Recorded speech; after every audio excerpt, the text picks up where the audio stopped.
John Walenek has played from the A-League level to MLS, gotten a couple appearances with the U.S. national team as well. Guy who's, has seen and done everything in MLS. We need more coaches like these two. And we are kicked off here in the Eastern Conference Finals between the New York Red Bulls 2 and Louisville City. New York Red Bull 2 trying to become the third team ever to win a USL double, the regular season champions, and they host the number 2 team in the USL. This was the matchup everyone wanted to see. The 2 top scoring teams and 2 of the top defensive teams in the league.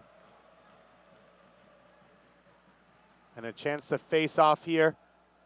Zach Carroll partnering Aaron Long at center back for New York Red Bull 2. Long on the bench just a few minutes ago for New York Red Bulls against Columbus Crew SC. And he has to turn around and get ready to go for this one. He has been a rock, though, at the back, Christian, for this team. Yeah, Aaron Long comes in with previous USL experience with the Sounders 2 team, has seen a lot of time training, practicing with the Red Bulls team. He's one of those guys, big physical center back, reads the game very well, has grown in confidence as the years gone on, and his distribution as well, improving, it seems, week by week. Long with his 22nd start here today. He scored 2 goals in the opening round against Orlando City B. His 3rd and 4th goals, respectively, of the season. As Kevin O'Toole allows Long to take it over. It's chested down, though, by a Bend, who gets taken down. Aiden Quinn wearing the captain's armband in that midfield. But he'll have a Bend, George Davis IV, and Dakers around him. Magnus Rasmussen, who has come back from a hip injury and become a creative force for Louisville City, playing up just behind Chandler Hoffman up top. Kevin O'Toole, we mentioned, filling in for Noah Powder in this one. A huge responsibility for the young player in just his first year of professional soccer. This his 6th start in his 14th appearance. 1 goal on the year against Charleston and a loss at the Red Bull training facility. Ranjit Singh blasts it long towards Davis IV. Header won by Carroll.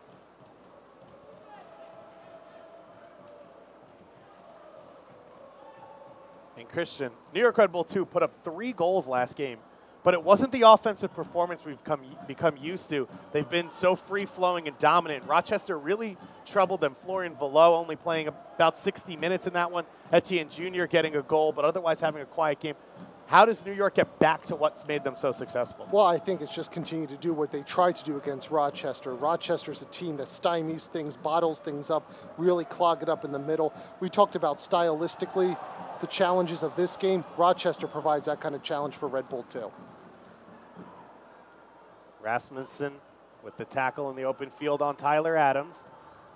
Adams now looking to make the recovery run, and every opportunity you get to see him stretch his legs and show off that speed. Cross comes in here from Smith. It's headed down at the near post by Long. Now Bezecourt looking to clear, and he's able to win a throw-in for his side. Kyle Smith stepping into this team, and he has been a star coming up from right back all season, leading the team in assists with 6 assists.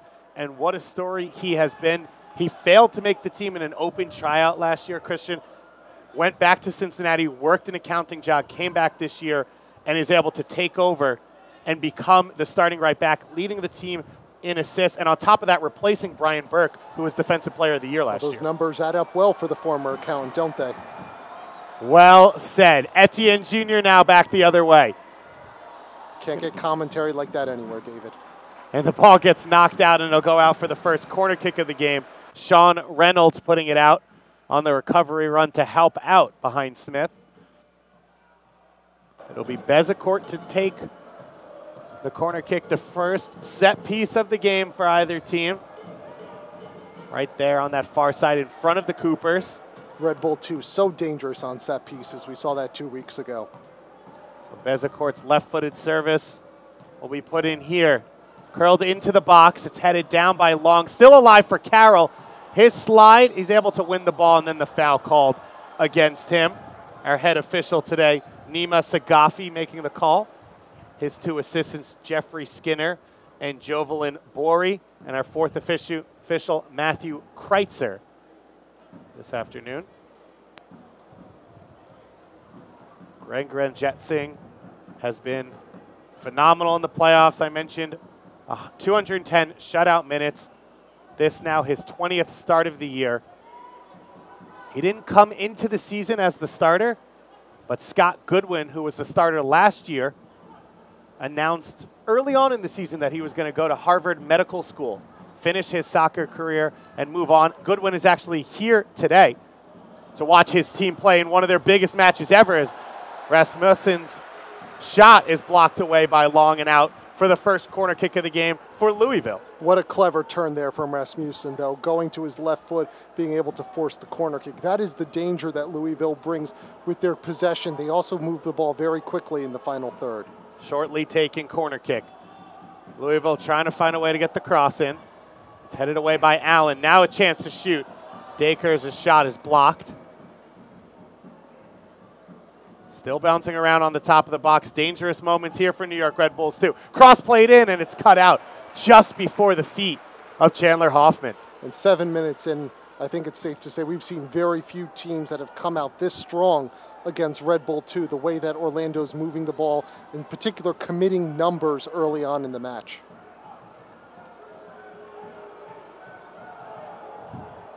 Cross to be played in once again. The second corner kick now. George Davis, the 4th out there. His first season with Louisville after leaving Richmond. It's played into the far post. No one there except Velo of New York Red Bulls 2, and it's cleared up the line. Reynolds now knocking it across that back line.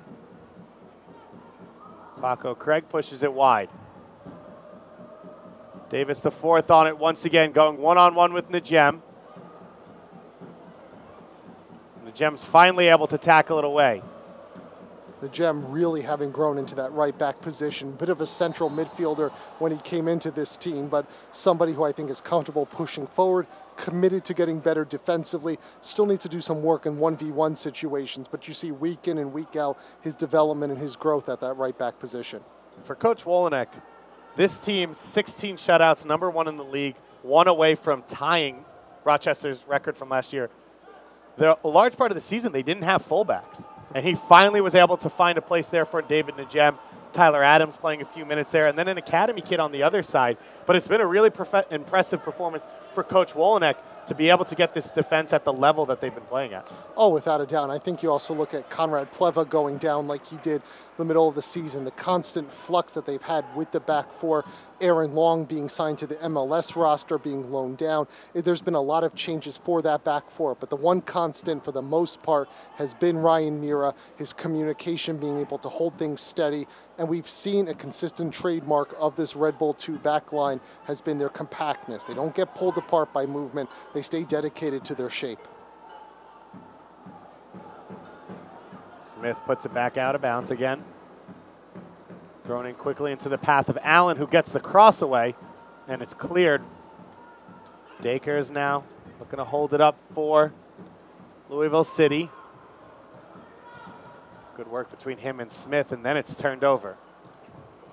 Najem, a Red Bull Academy kid, played at Columbia University, more as an attacking central midfielder. You mentioned his versatility and ability to switch to fullback. His younger brother, Adam, as well, a Red Bull Academy player starring at Akron University, and potentially a player we could see on this team in the future. I don't think that's a reach. Bezecourt's touch goes long and it rolls out. Great touch in the open field there from Quinn. He beats Metzger and now pushes it wide. Dakers has a little bit of room to run for the first time in the game. Puts it down the wing for Smith, and Aaron Long reads it perfectly. And out for a Louisville City throw-in. But that's the danger of the high press there, and Louisville going out there and committing themselves to pushing numbers forward, finding space. When Red Bull 2 does the high press, there's going to be space in front of that back line, which can stretch a back four apart.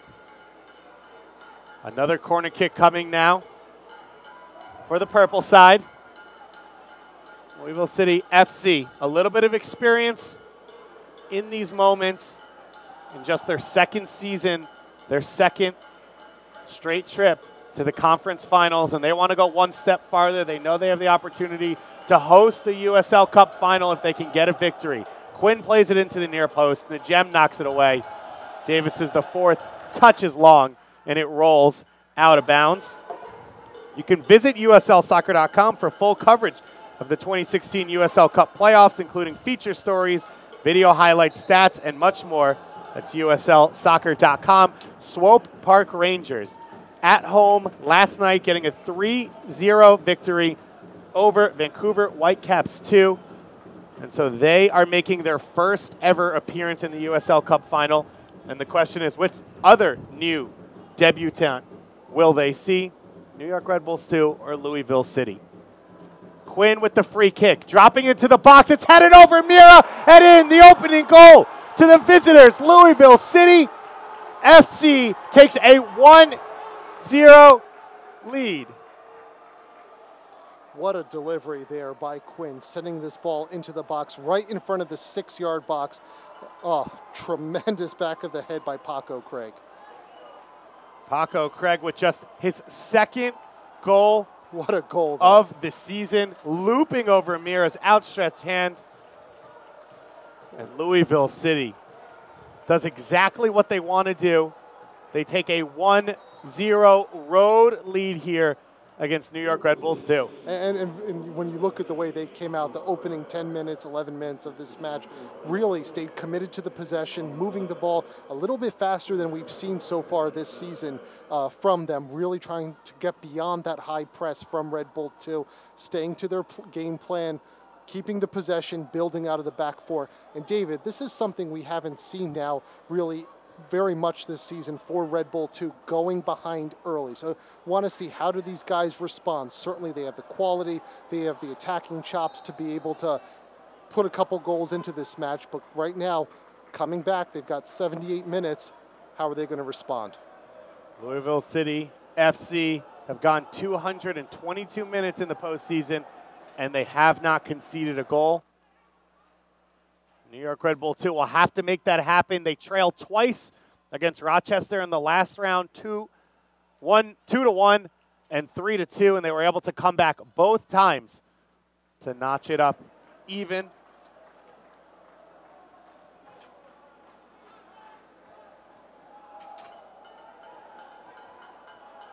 On New York Red Bull 2's side, they scored the most goals in the league in the second half of the USL season, so they've gotten strong late in games. 1 goal in the first half against Orlando City B in the opening round, and then 3 goals in the second half. As Etienne Jr. goes down holding his face. And we continue on. Everyone in the attacking half of the field right now for New York Red Bulls 2. There's a collision there between Rasmussen and Metzger.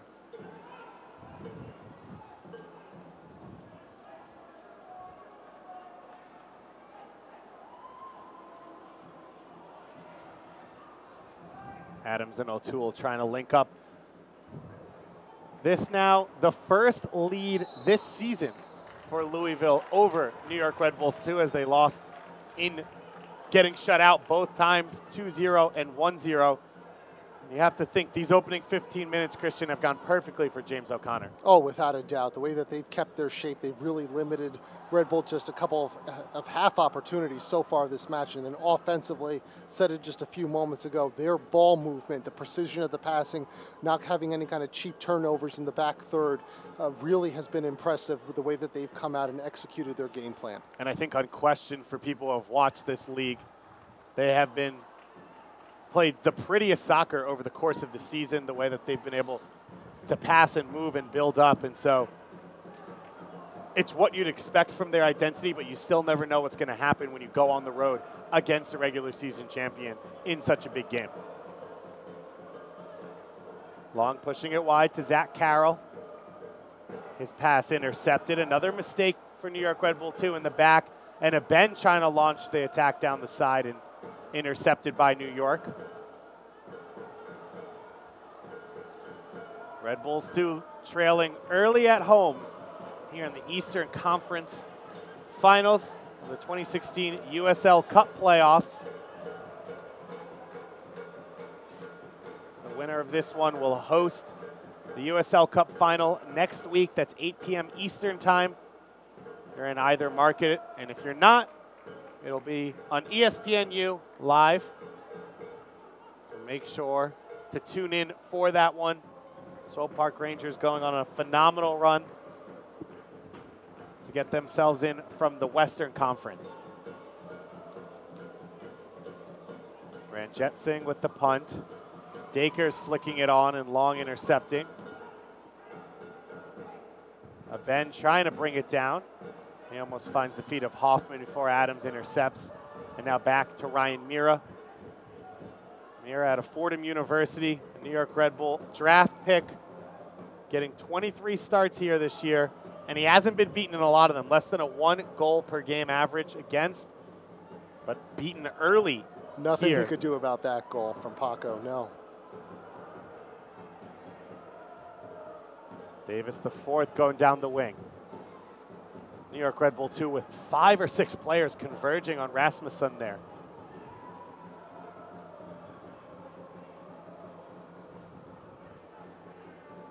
Well, who thought that 17 minutes into this match, Louisville City would be up 1-0? We haven't called Chandler Hoffman's name very much. Dakers now running by O'Toole if he can keep this one in.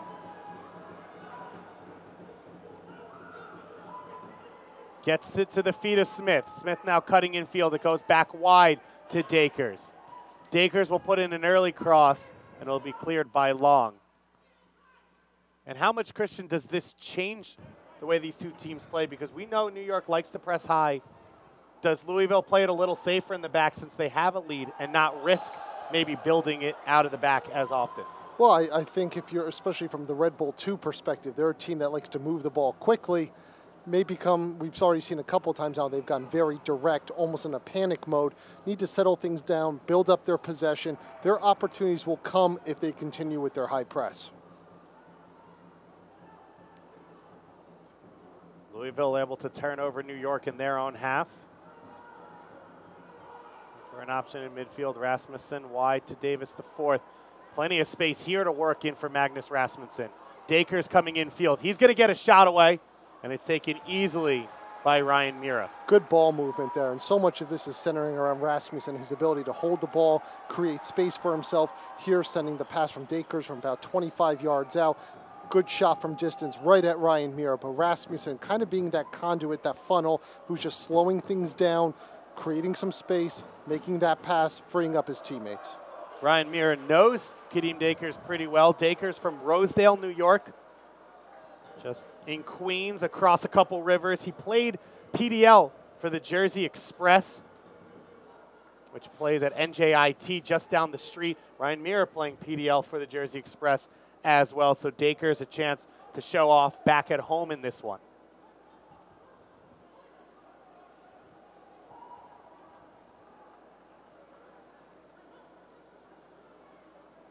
The Gem will throw it in now.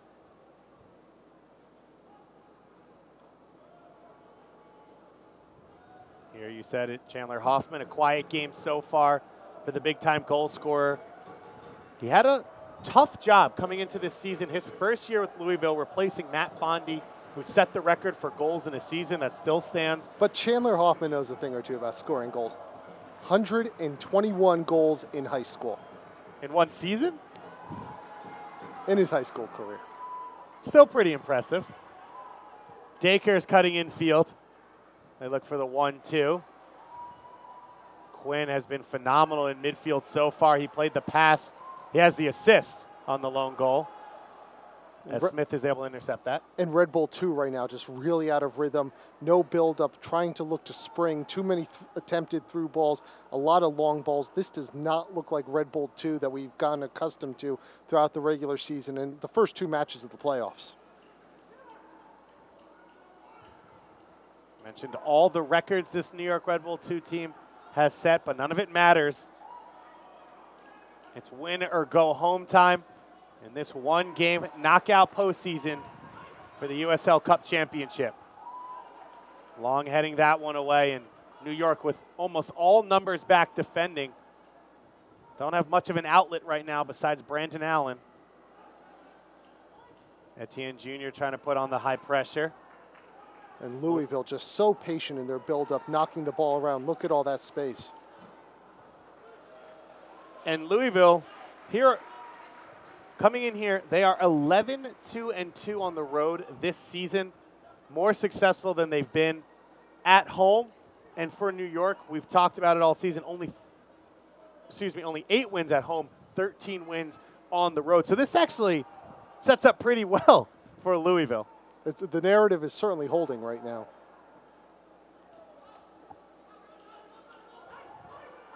Dacres with a lot of space on that right side.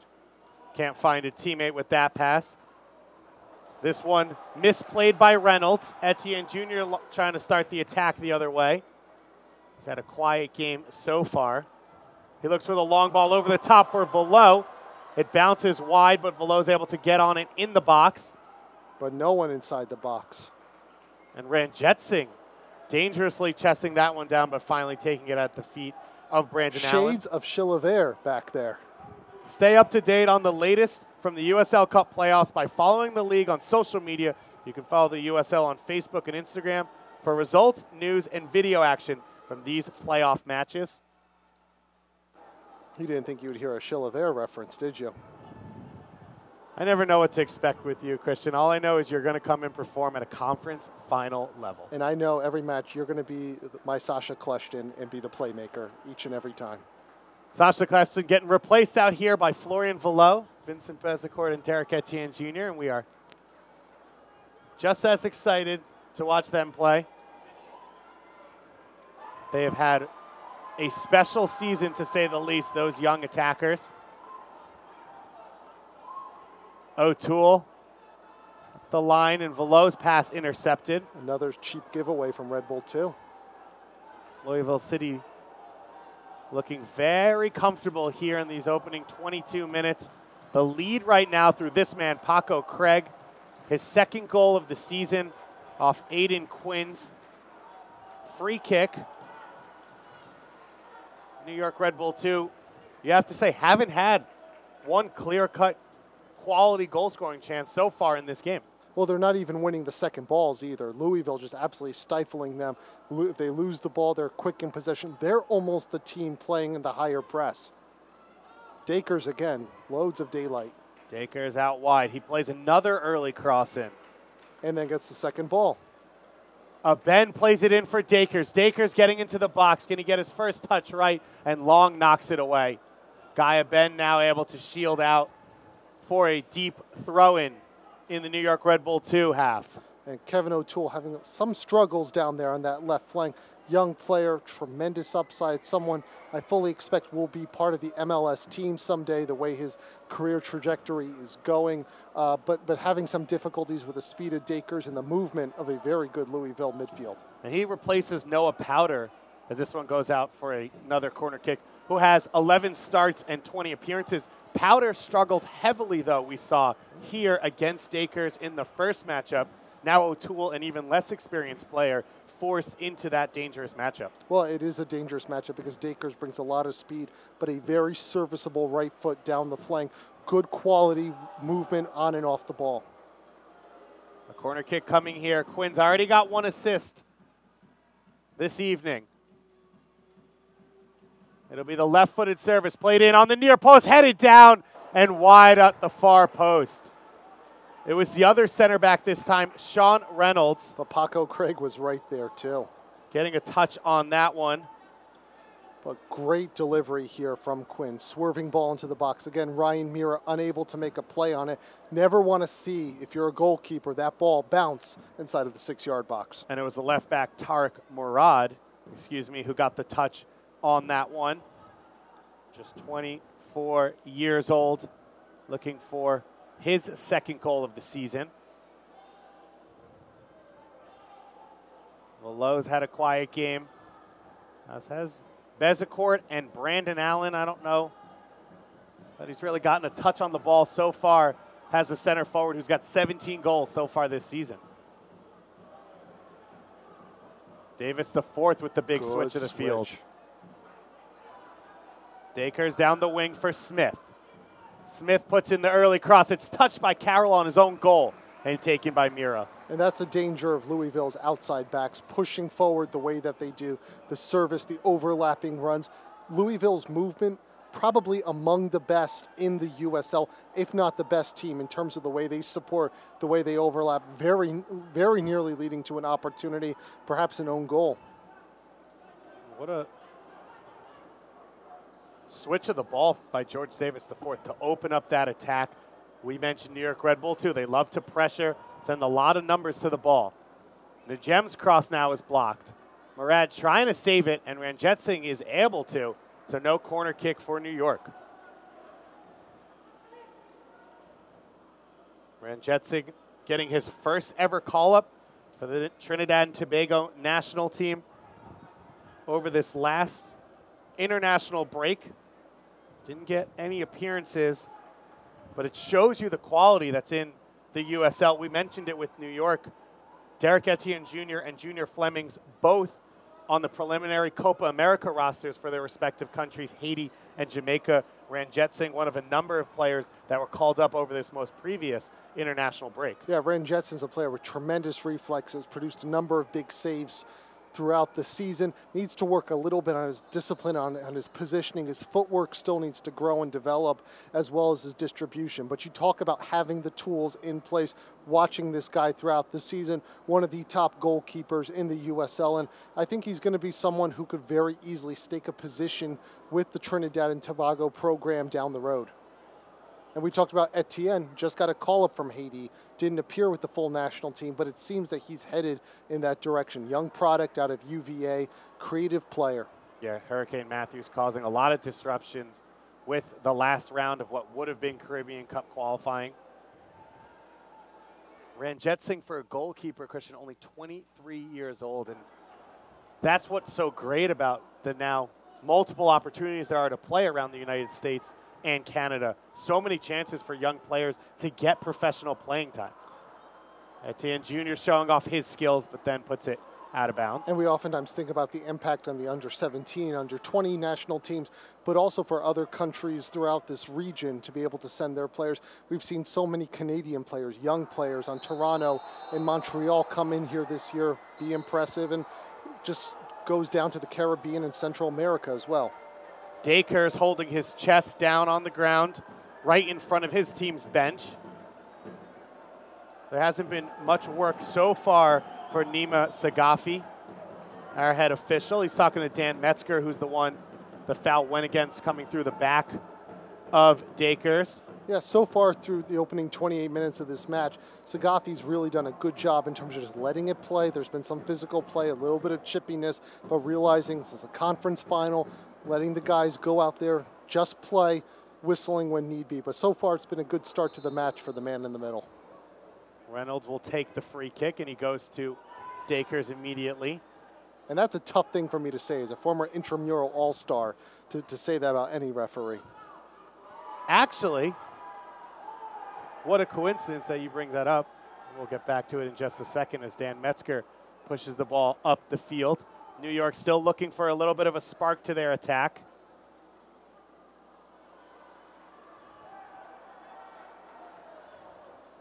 Bezecourt, he's had a quiet game, as has Velo. Those two, the French connection for this New York Red Bull 2 team.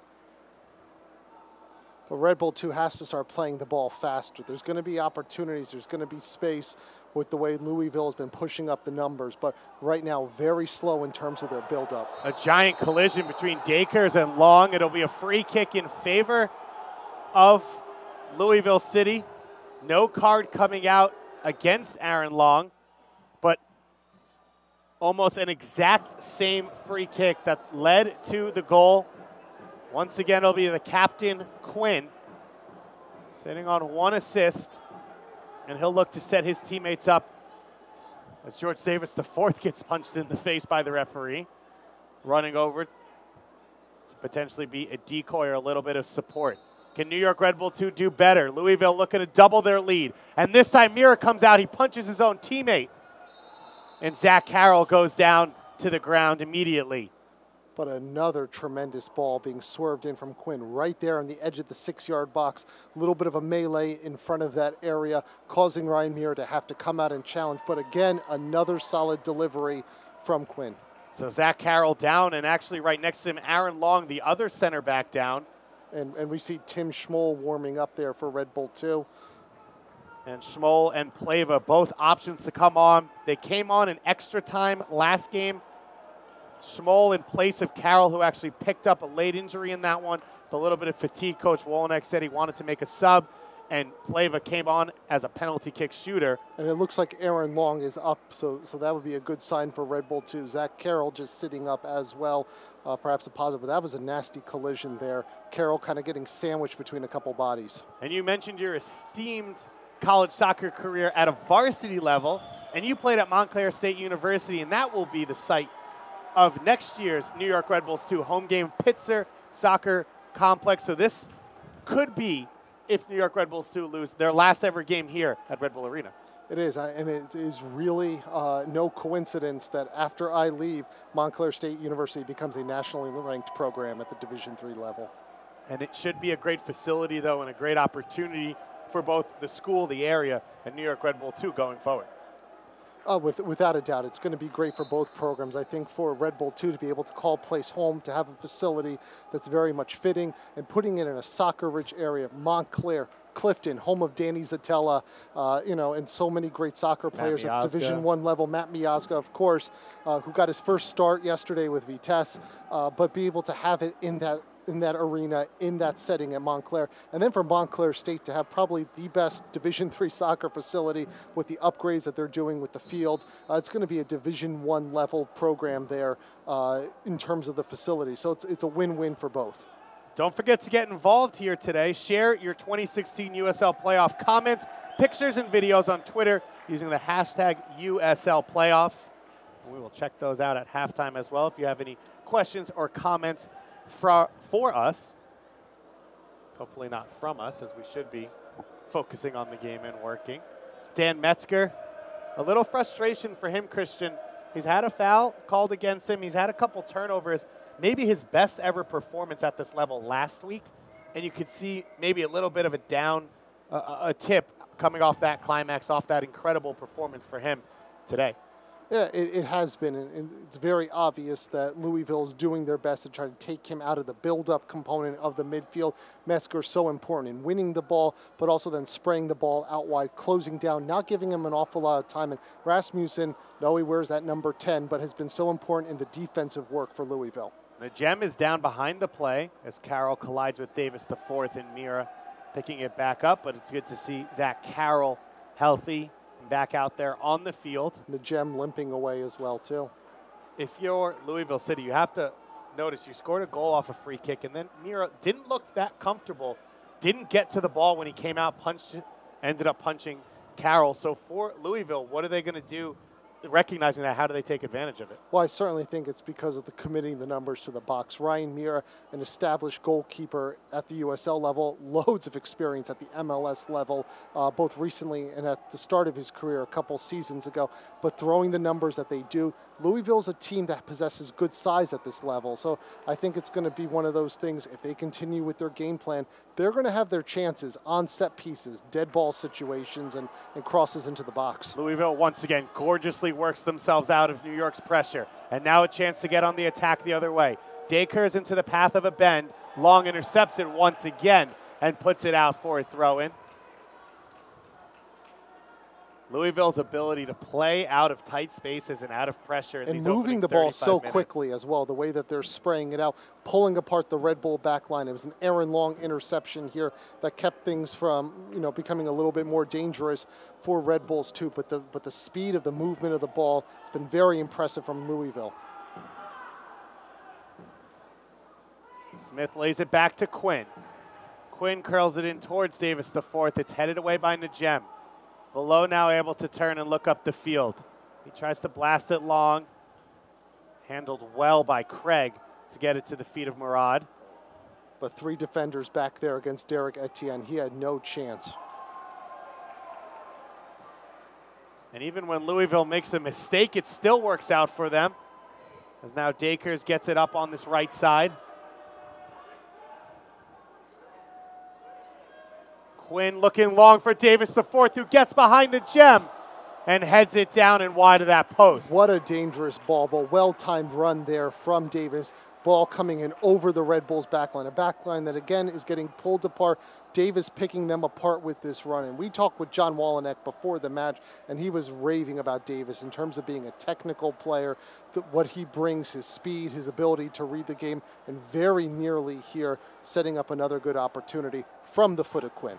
George Davis IV, a native of Ohio, but played at the University of Kentucky, had a great USL career with the Richmond Kickers. This year gets the opportunity to go sort of back home, back into his native area, and he seems to be enjoying his experience with Louisville. 6 assists on the season. He's been in and out of the lineup early on, but has been a solid part of the starting lineup over the past 12 or so games as Louisville City has turned it on down the stretch and into the postseason. Nike's a proud partner of the USL. Follow at Nike Soccer on Twitter for all the latest Nike soccer information. You can also go to nike.com/soccer. A little bit better from Red Bull too the past couple minutes, though. Better fluidity in terms of moving the ball, getting into spaces and knocking it around. Etienne Jr. can't control it. The clearance cut out by Adams. Now Carroll into the feet of Metzger. New York starting to move the ball a little bit better. They haven't even spent much time in Louisville's half since the goal. They even haven't had much ball. Louisville hasn't given it to them. Carroll now shaking off that injury, looking to help New York create this opportunity. The gem is able to get an opening for Velo. And now everyone dropping deep. You see Chandler Hoffman there, the player most furthest forward for Louisville, deep in his own half. Etienne Jr. looking to bring this down, and it's cleared out of the stadium there by Craig, not wasting any time. No, the difference makers for Red Bull too have really struggled to find the ball, to find space, not really sitting in the pockets like we've grown accustomed to them to, being able to turn and head towards goal. Instead, they're being bottled up centrally and then not being able to get the ball out wide quick enough. And a very stale, very static start for Red Bull too, really with their, in terms of their movement, but also in terms of their running off the ball, making themselves available. 37.5 minutes into the Eastern Conference Finals of the USL Cup playoffs, and Louisville City on the road right now looking for the upset. A 1-0 lead through the goal by Paco Craig off Aiden Quinn's free kick. And they have New York Red Bull 2, who have scored the most goals in a USL regular season this year, currently shut out here through this opening half as Louisville City continues their streak.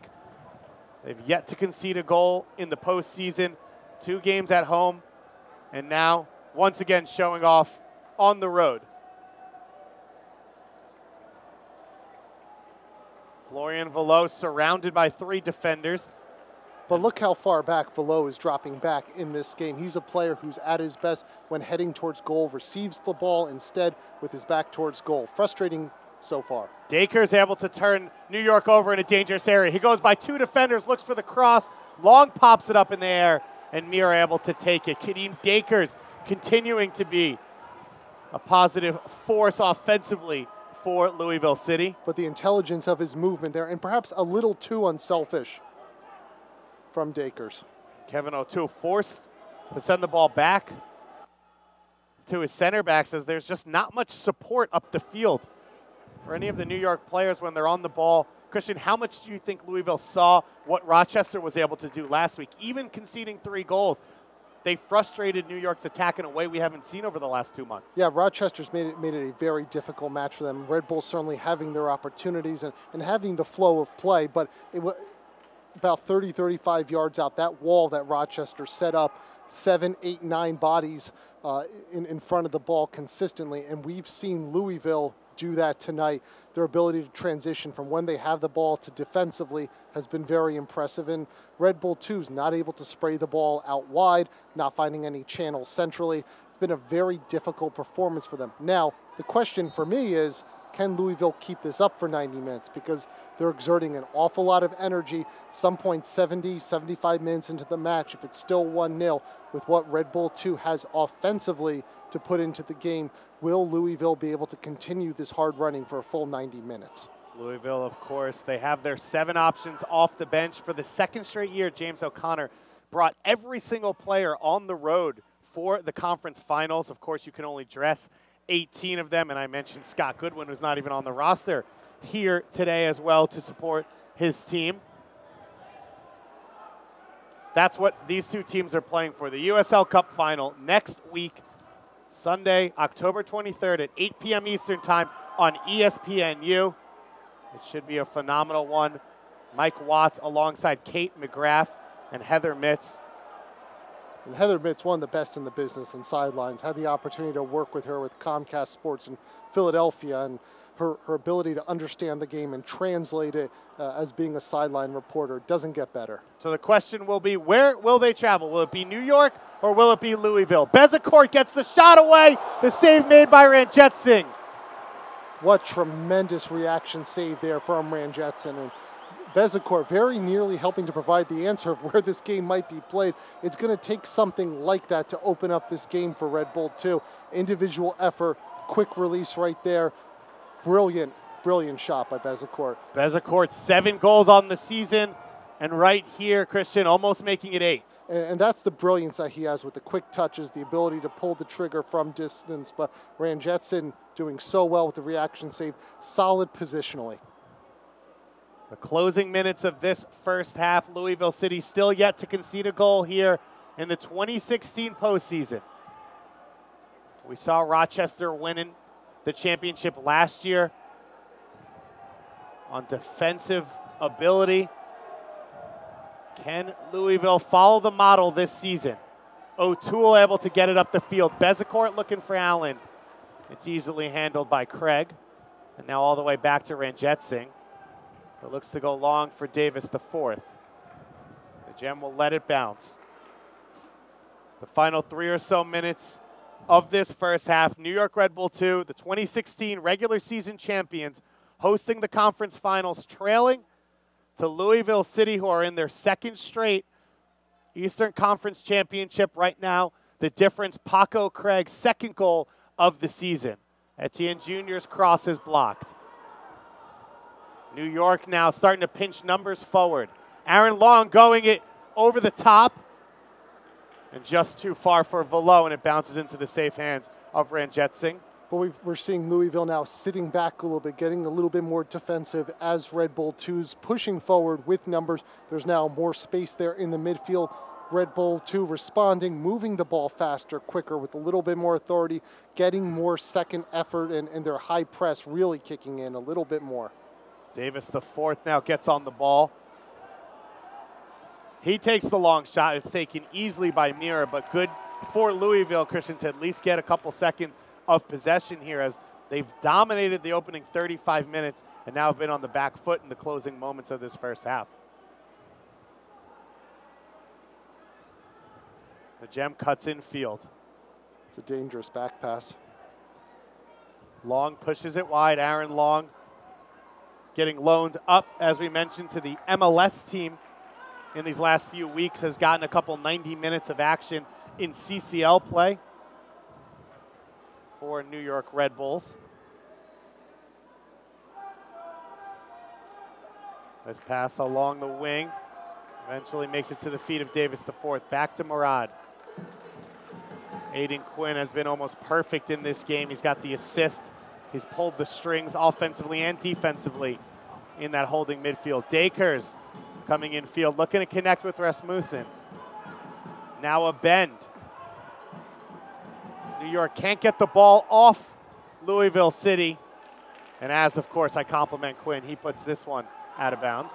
But it has been a very solid first half for Quinn. His ball movement, the cultured foot he showed on set pieces twice now with the left foot, but what he's done defensively as well, frustrating the Metzger-Adams connection, bottling things up in the channel has been very effective.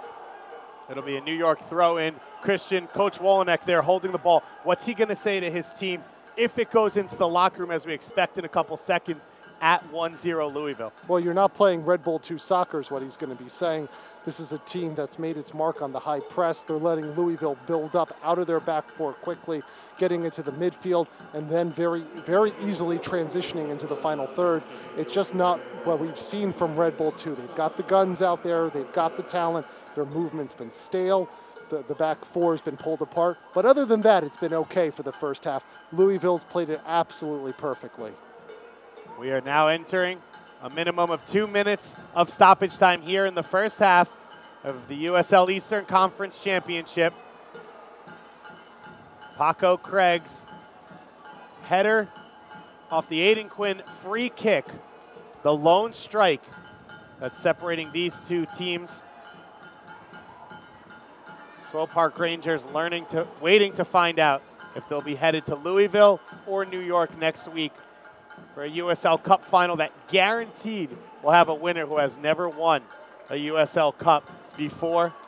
And what a season from Rangers, though. I mean, they went through some rough spells there in the middle of the season, and we're kind of wondering where this team was going to be, their identity. But they've come along, they've really gelled, and I think now that they're seeing their identity, a lot of young players being bled into that team as well throughout the course of the season.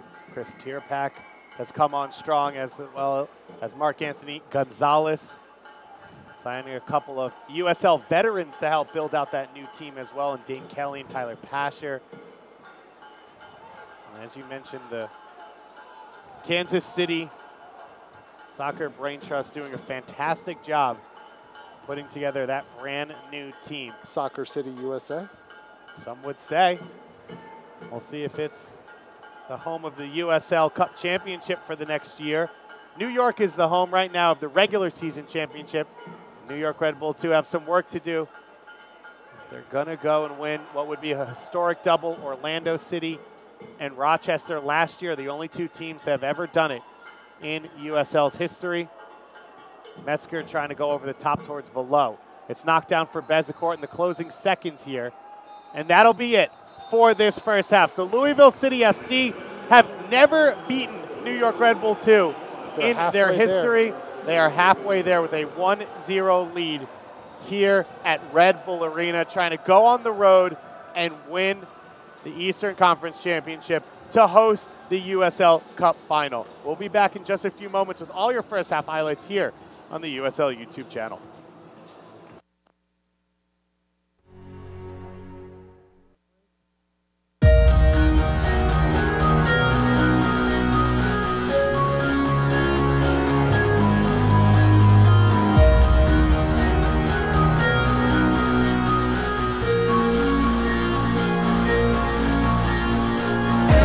Stretched out to the middle, back to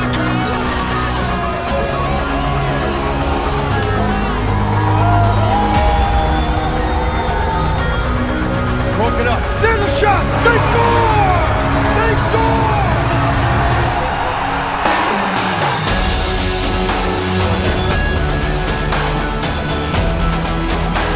Canardo forwards. Hey, it's in! Rochester has the lead in the game extended.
Louisville City FC right now leading at Red Bull Arena, trying to go to their first ever USL Cup final, and they lead the regular season champions 1-0.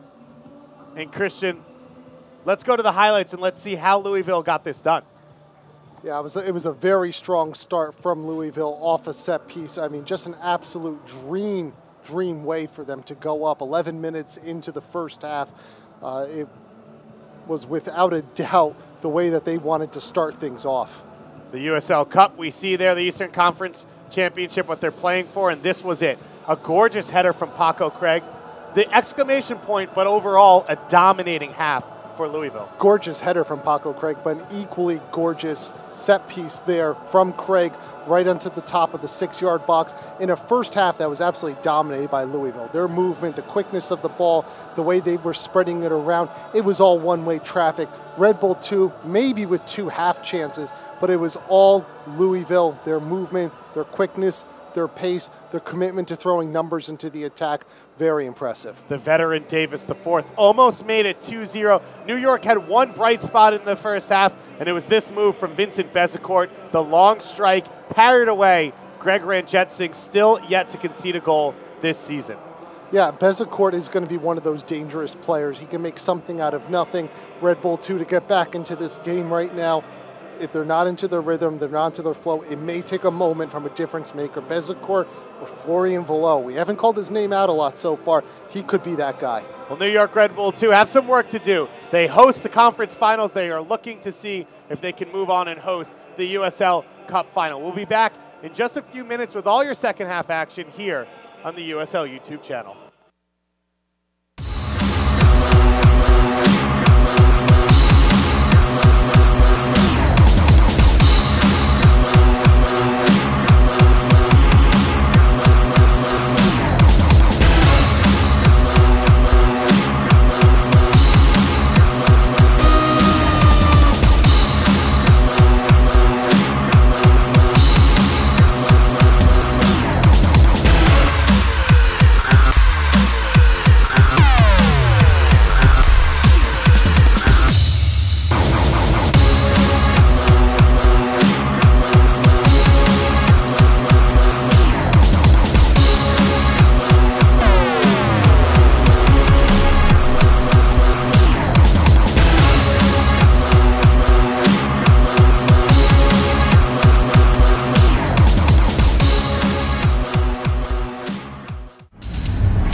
The Metro is diverse. We all have different stories, pasts, identities, lives.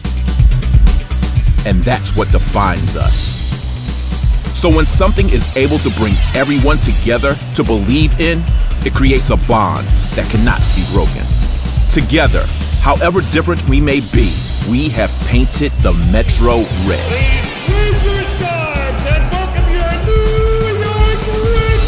All of us, the fans, the staff, the players, the fighters, the conductors, the artists, the veterans, and the hungry ones. We all believe in the same team, the same club. And that's what makes this special. In all these moments, we've always stuck together. We're not looking back now, man. I am red, cervones, rojo, rouge, coquinos, vermelho, rojo. I am red. We love, we fight with passion for glory. New York is most certainly red. I don't think anyone can argue that. We are red together. Make 2017 red. Renew today.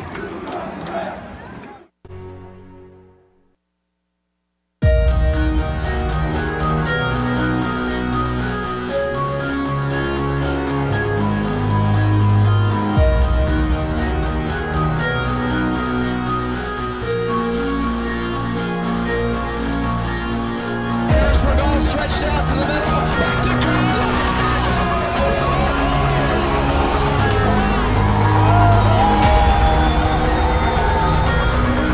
Broke it up. There's a shot. They score! They score!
David Goss and Christian Dyer here at Red Bull Arena as New York Red Bull 2, the 2016 regular season champions, trail Louisville City FC 1-0 here as we enter the second half of play. Paco Craig's 11th minute strike, the lone goal between these two teams.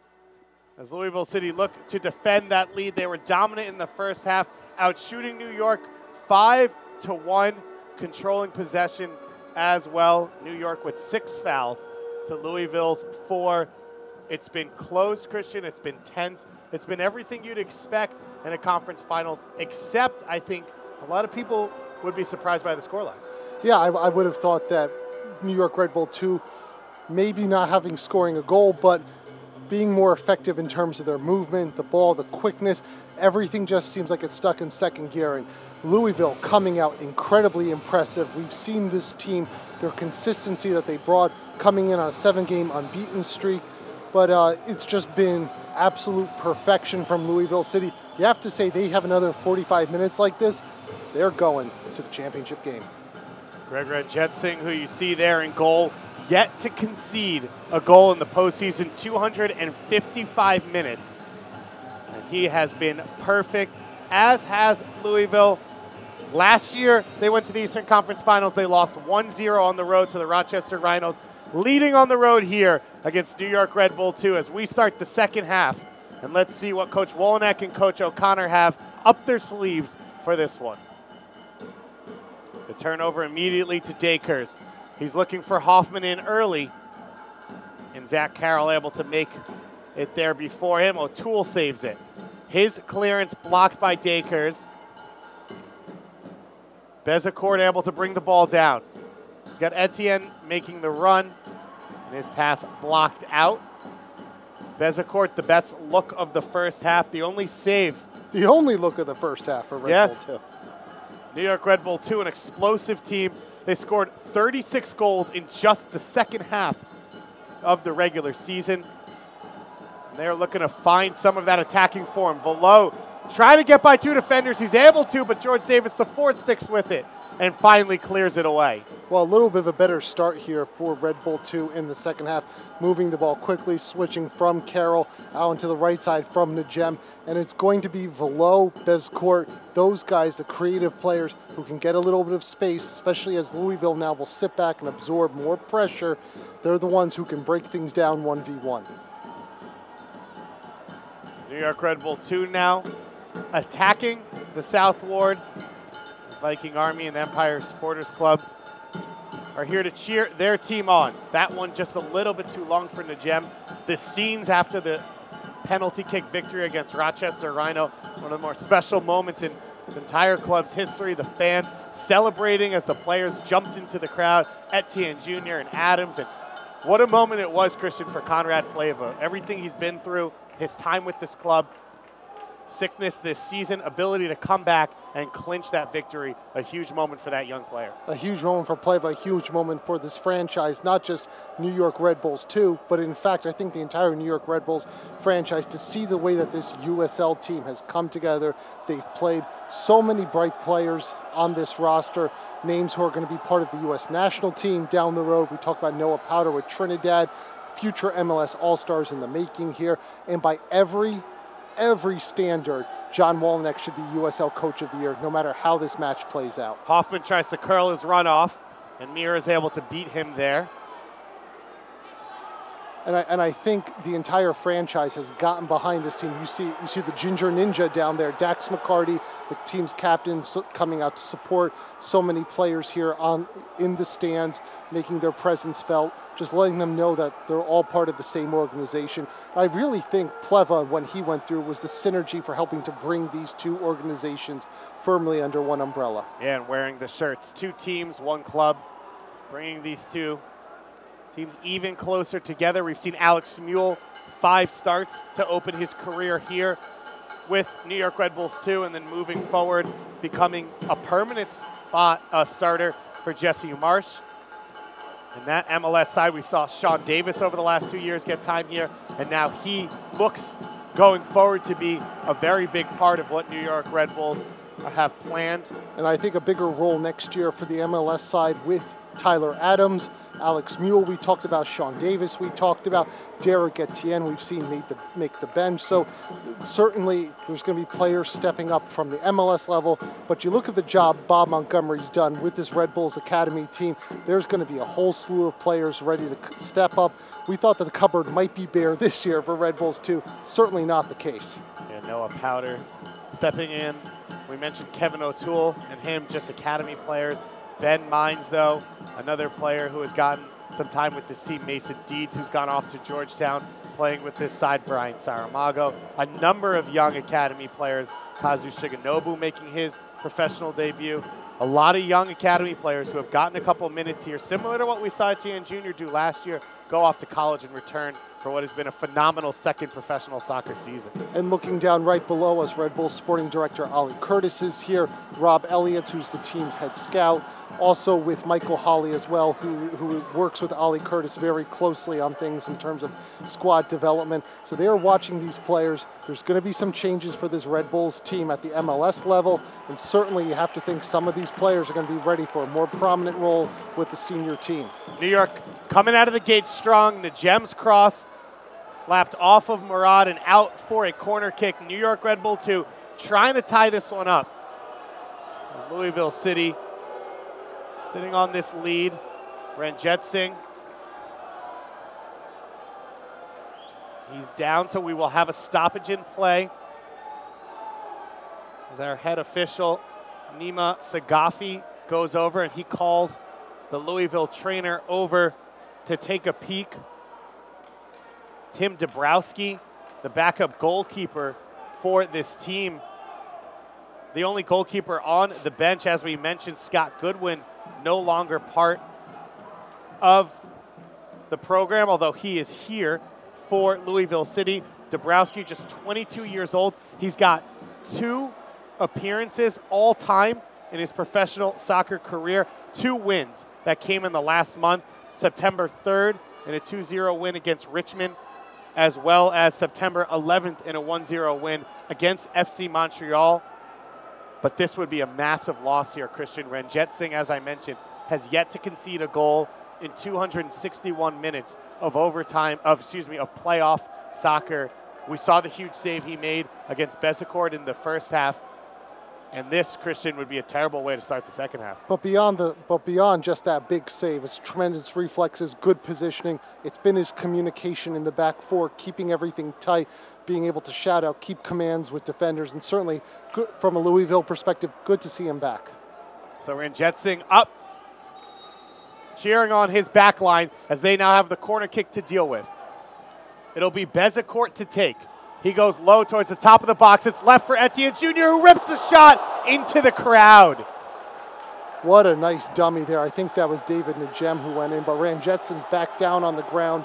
Again, this is something to watch down the road, but that was a designed set piece that very, very nearly found the upper 90 there. Great ball across. And Derek Etienne very, very nearly puts that one in. Etienne Jr. blasts high, but out here on the field right now, as we show you this replay, the Louisville City defenders are telling the bench a substitution is necessary. Ranjitsingh, it looks like, tried to play through the injury, and then after diving on that play, immediately came down holding it looks like his groin. And Dabrowski's on the sidelines very hurriedly warming up there, looking like he's trying to get a little bit of sharpness before potentially coming into. Yep, Ranjitsingh will be coming off. So Dabrowski out of Loyola University in Chicago, 2-time Conference Player of the Year, is going to get his 3rd professional appearance here in the Eastern Conference Final, and you really have to feel for Greg Ranjitsingh, who's just had an unbelievable season, and now in his biggest opportunity, his biggest moment, where he's played so well, he has to go off the field. Yeah, if 2016 is potentially over for him, if Louisville doesn't advance or this is a long-term injury, certainly you have to feel about Ranjitsingh, set to turn 24 next year, is going to be one of the bright stars of the USL, one of the bright stars of soccer in this country. James O'Connor there talking to Dabrowski. What does he say to a young keeper in a moment like this? Just be yourself. You've been prepared for this moment. Next man up. We're relying on you. You know, as a goalkeeper, I know I've come into situations where you come in late in a match or midway through a match. It's difficult to find that rhythm and flow. I suspect Louisville's going to come out there, probably try to get the ball at his feet a couple times, get him comfortable, get him mentally into the game. But this is a tough spot for Dombrowski to be coming into, certainly, especially with the way Red Bull 2 has come out first 8 minutes of his second half, firing on all cylinders. The Red Bull 2 we've seen throughout the regular season. The USL Cup playoffs have been wild, to say the least. New York Red Bull 2, 119th minute, equalizing penalty kick in the last game against Rochester. Louisville going man up in the 4th minute against Richmond in the first round, and then going all the way to extra time to need that winner. We've seen the wild finishes in Vancouver as well as in Oklahoma City. A goalkeeping change here in the second half with a 1-0 lead for Louisville. We might be in for another one as New York starts to get on the ball here just around the 55th minute of this Eastern Conference final. Yeah, wild 2016 playoffs for the USL. So many top seeds going out the way they did. But to me, the story for U.S. soccer this year wasn't about Copa America, wasn't about the play through the qualifiers. It has been the emergence of the USL, Cincinnati, Louisville, second season doing as well as they've done. Sacramento, and we have a penalty kick. And a free kick right on top of the box is called by Nima Sagafi. And a cold goalkeeper now. Dombrowski is going to have to face Red Bull's team that's very dangerous on set pieces, with Bezecourt and Velo both capable of putting one in from this range. Bezecourt scored from a similar area against Rochester and Charleston towards the close of the season, and he might get another chance. And what a deja vu moment for Louisville. Christian, in their last game here, a foul called on the top of the box, the use of video assistant refereeing and video replay, and the VAR found that the foul was actually inside the box, and New York won on that penalty kick for Brandon Allen. This time the call made just outside the box, no VAR to check this one over, and now New York Red Bull 2 with 5 players standing over this set piece. This could be their best chance of the game to try and tie this up. Well, it's a big moment here for Red Bull 2. They built a lot of momentum to start this second half. They've looked better, their fluidity, their overall movement. Now a golden opportunity here. I thought that was set to be a penalty kick. It was that close. So the free kick coming here from the top of the box. Allen and Long come off the free kick into the wall. Etienne in the mix too to potentially take this. Dombrowski off the bench. Etienne puts it up and over the crossbar. Dombrowski was covering it, though, did very well. I thought he almost got a touch on that one, but cheeky little attempt there from Derek Etienne, 18 yards out with his right foot, very nearly tucking that in under the post. The New York Red Bulls 2 let another opportunity go. They haven't been many so far in this game, and they still trail to Paco Craig's 11th minute header. Adams wins that header over Dakers. We haven't said his name here in the second half. He was a threat throughout the first half. Yeah, Quinn has been very quiet now, 11, 12 minutes into the second half. Rasmussen as well. Red Bull 2, just as they get the momentum, more of the ball, moving it quickly, have neutralized the central players and the wide player in Dakers for Louisville. Visit USLsoccer.com for full coverage of the 2016 USL Cup playoffs, including feature stories, video highlights, stats, and much more. That's USLsoccer.com.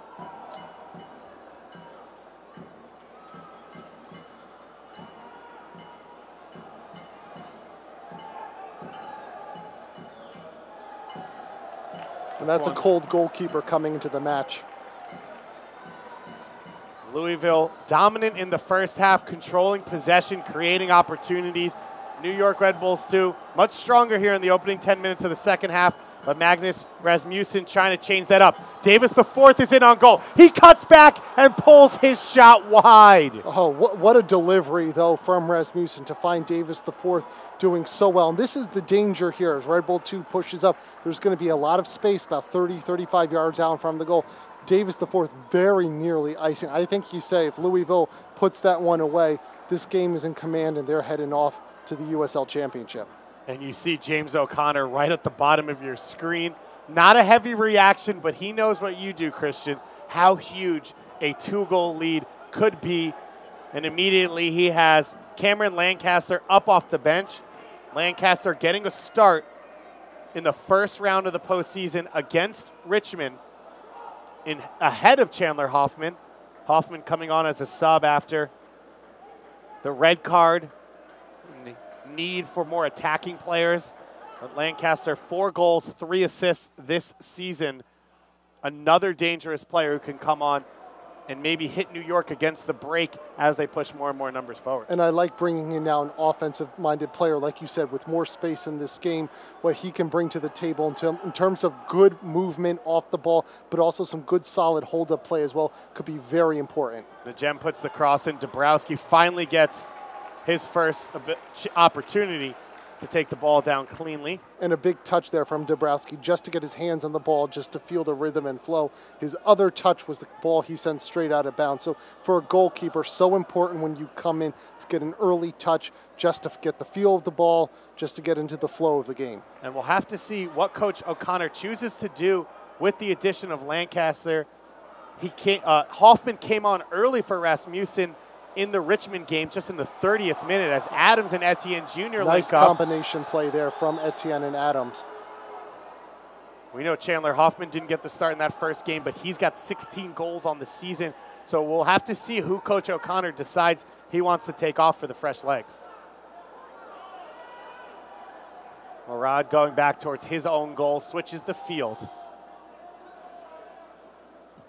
Louisville's assist leader, Smith, with the ball up the line. And it'll float easily to Mira. Well, New York's definitely responded to what Coach Wolenek said. It hasn't been maybe as crisp as we've seen in other games, but definitely a better opening 15 minutes to this half than all of the first 45 minutes. And there's not going to be a lot of space in this game now. Eastern Conference Finals, the way Louisville can defend very effectively.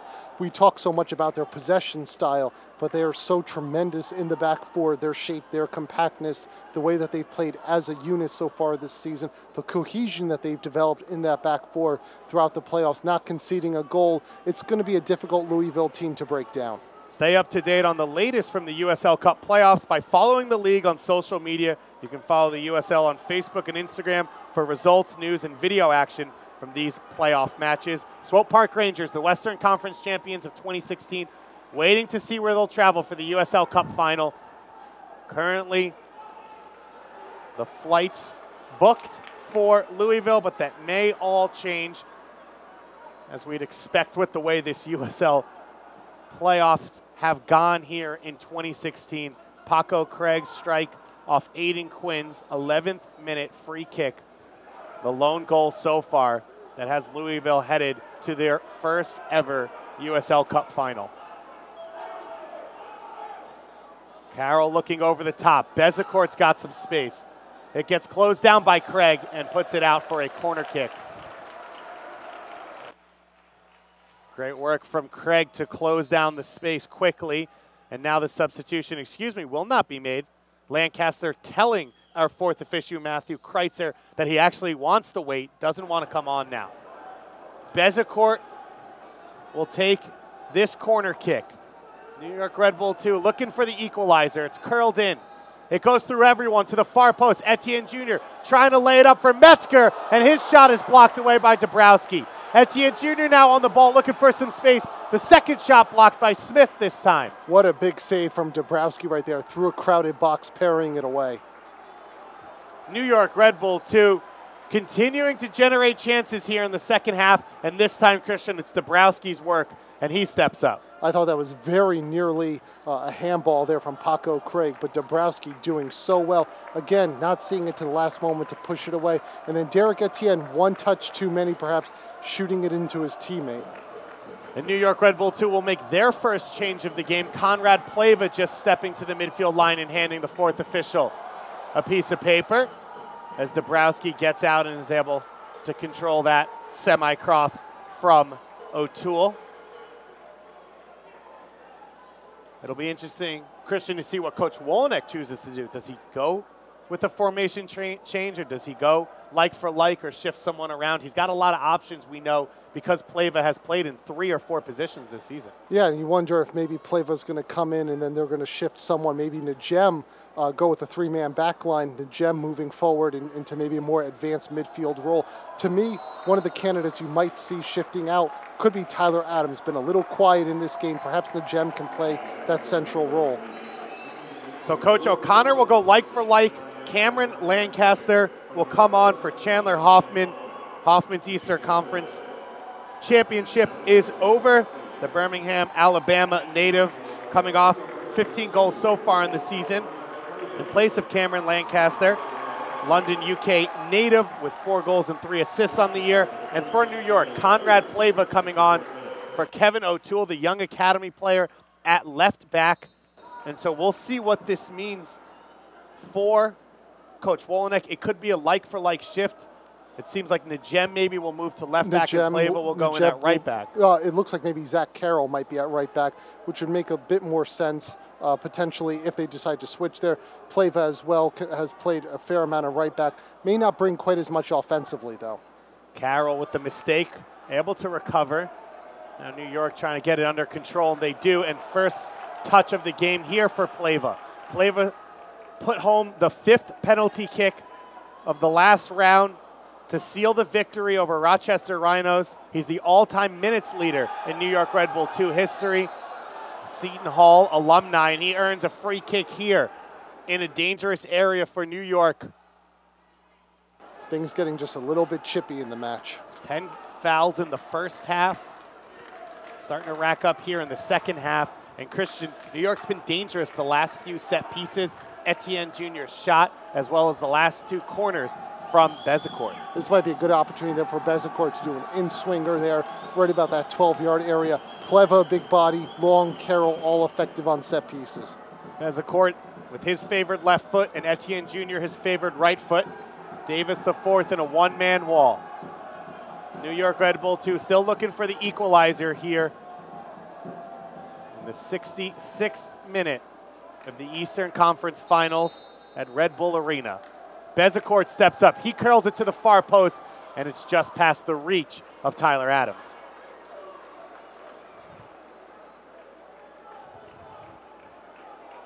But it will be these opportunities here from set pieces. This one a little too far from Bezecourt, but Red Bull 2, very dangerous on set pieces. We saw it a couple weeks ago, what they can bring. They've got some big bodies there with Pleva, Carroll, and Long looking to take advantage of it. Aaron Long skies to win that one over Rasmussen, as he now will partner Lancaster up top. Chandler Hoffman, a quiet game for him. The leading goal scorer, we mentioned how well he replaced Matt Fondy. Not a lot of touches for the center forward. Yeah, they've done a very good job of bottling him up, cutting off service, any kind of delivery. And Chandler Hoffman's movement off the ball is very effective. Really hasn't gotten a lot of service, certainly not in the second half. Dacres maybe a chance to run, but he gets closed down by Adams. And Adams then earns the free kick. Christian, Tyler Adams plays central midfield, but every time you get to see him stretch his legs and run, you realize why the US U17 team kept putting him at fullback. Fullback, I like this guy in terms of his build, in terms of his ability to overlap, hit across. I think he's more effective as an outside back at the MLS level. Reminds me a little bit of a younger John O'Brien when we saw John O'Brien coming up through the youth ranks here. Just that ability to stretch, good with both feet. He does bring some position versatility as well, but to me, the fastest way onto the field with Red Bulls or with the US might be outside back. Pleva with the early cross. It's headed away by a bend. Metzger closing in on that second ball. And Rasmussen's able to come away with it, gets it to Quinn. Quinn plays it out into the path of Lancaster. And that possession domination that we saw all first half, Christian, has completely dried up for Louisville. Yeah, and in moments like that where Quinn would have been able to hold up the ball, wait for the support of teammates, instead of playing it just a little too quickly, uncharacteristic of what we saw from Louisville in the first half, where they had an ideal 45 minutes. They look like a championship team. Now they're on their back foot just a little bit, but Red Bull 2's been unable to really turn this possession into great opportunities. That one played too tight into the box, and Plava's not able to catch up to it. You asked the question going into the locker room if Louisville could sustain their play for 45 minutes. They haven't. But at times you say, for the mark of a good champion is getting through these tough moments. And losing your starting goalkeeper, having to use one of your 5 substitutes on that is certainly going to impact things as well. So I expect Coach O'Connor probably going to have to sit on his subs now for a few more minutes, perhaps not play them quite as soon as he wants to. But Louisville now did a lot of running in the first half to be so pressing. And as soon as I say that, Louisville's set to make another substitute. Looks like it might be Mark Anthony Kay coming in potentially, but it's going to definitely impact how they play things out because they've had to do a lot of backtracking now in the second half. There are going to be some tired legs for Louisville in about 10 minutes. And Kay's been mainly a starter on that back line, so he's an experienced player with 17 starts on the season. Another one of the Canadian natives, as Ryan Mura's clearance will stay inbounds. Forcing Smith back. Allen puts the pressure on, and he's able to earn at least the throw-in for New York. A very quiet game for the second straight week for Brandon Allen, but he got a goal last week off the penalty kick against Rochester.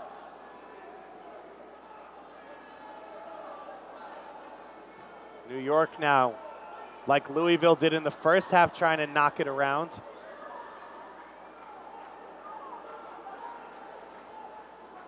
Long to Adams.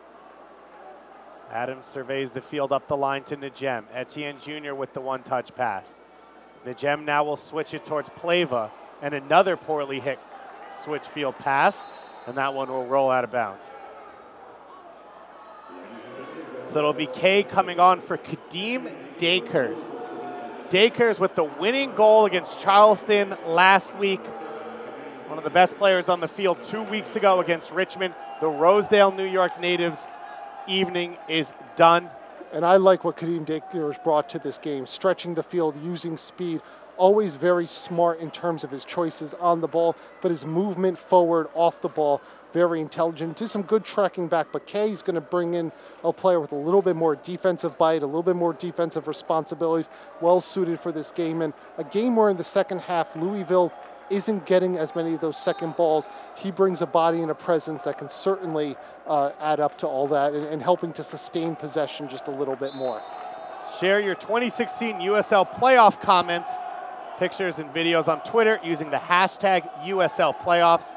Mark Anthony Kay making his 26th appearance of the season, the 21-year-old. In his second year with professional soccer, played last year with TFC2 in his native Toronto. At 22 appearances for them.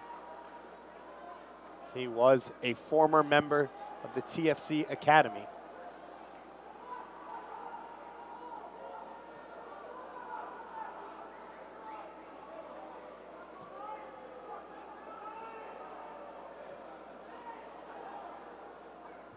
A bend with the long clearance towards Lancaster.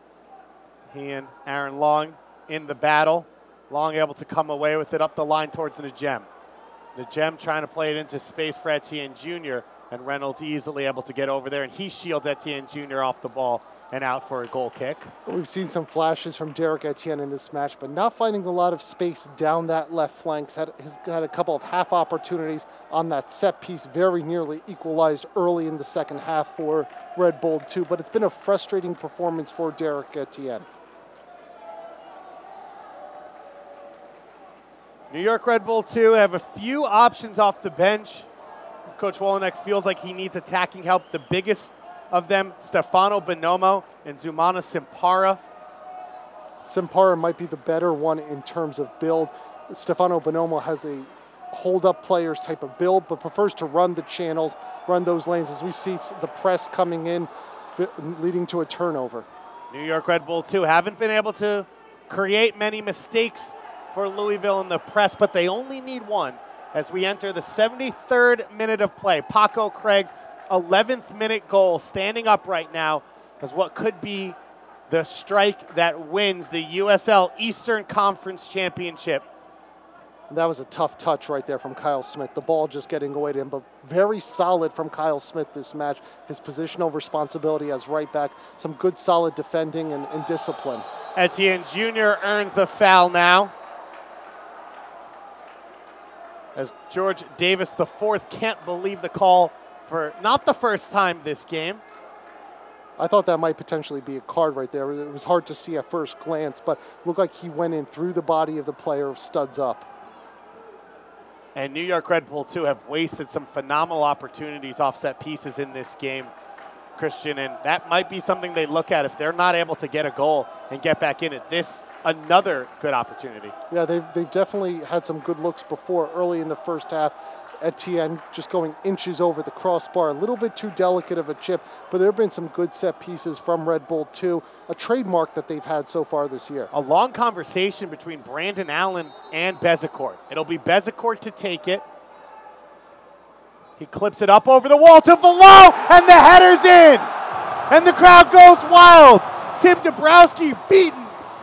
And Florian Velo, after another quiet offensive game for the freshman, gets the goal, his third of the season, and it's the French connection. Bezecourt to Velo, a 1-1 game. It is indeed, and he kisses that one in right off of his forehead.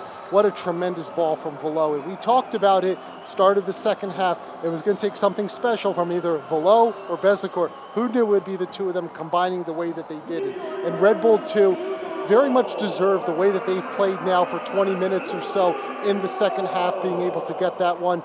Good possession, good sustain. Now they have to be careful to not overcommit numbers because Louisville's shown they can be dangerous on the counter, as we're seeing right here, Gaia Bend going towards goal. So Velo's third goal of the season. They've all been huge ones.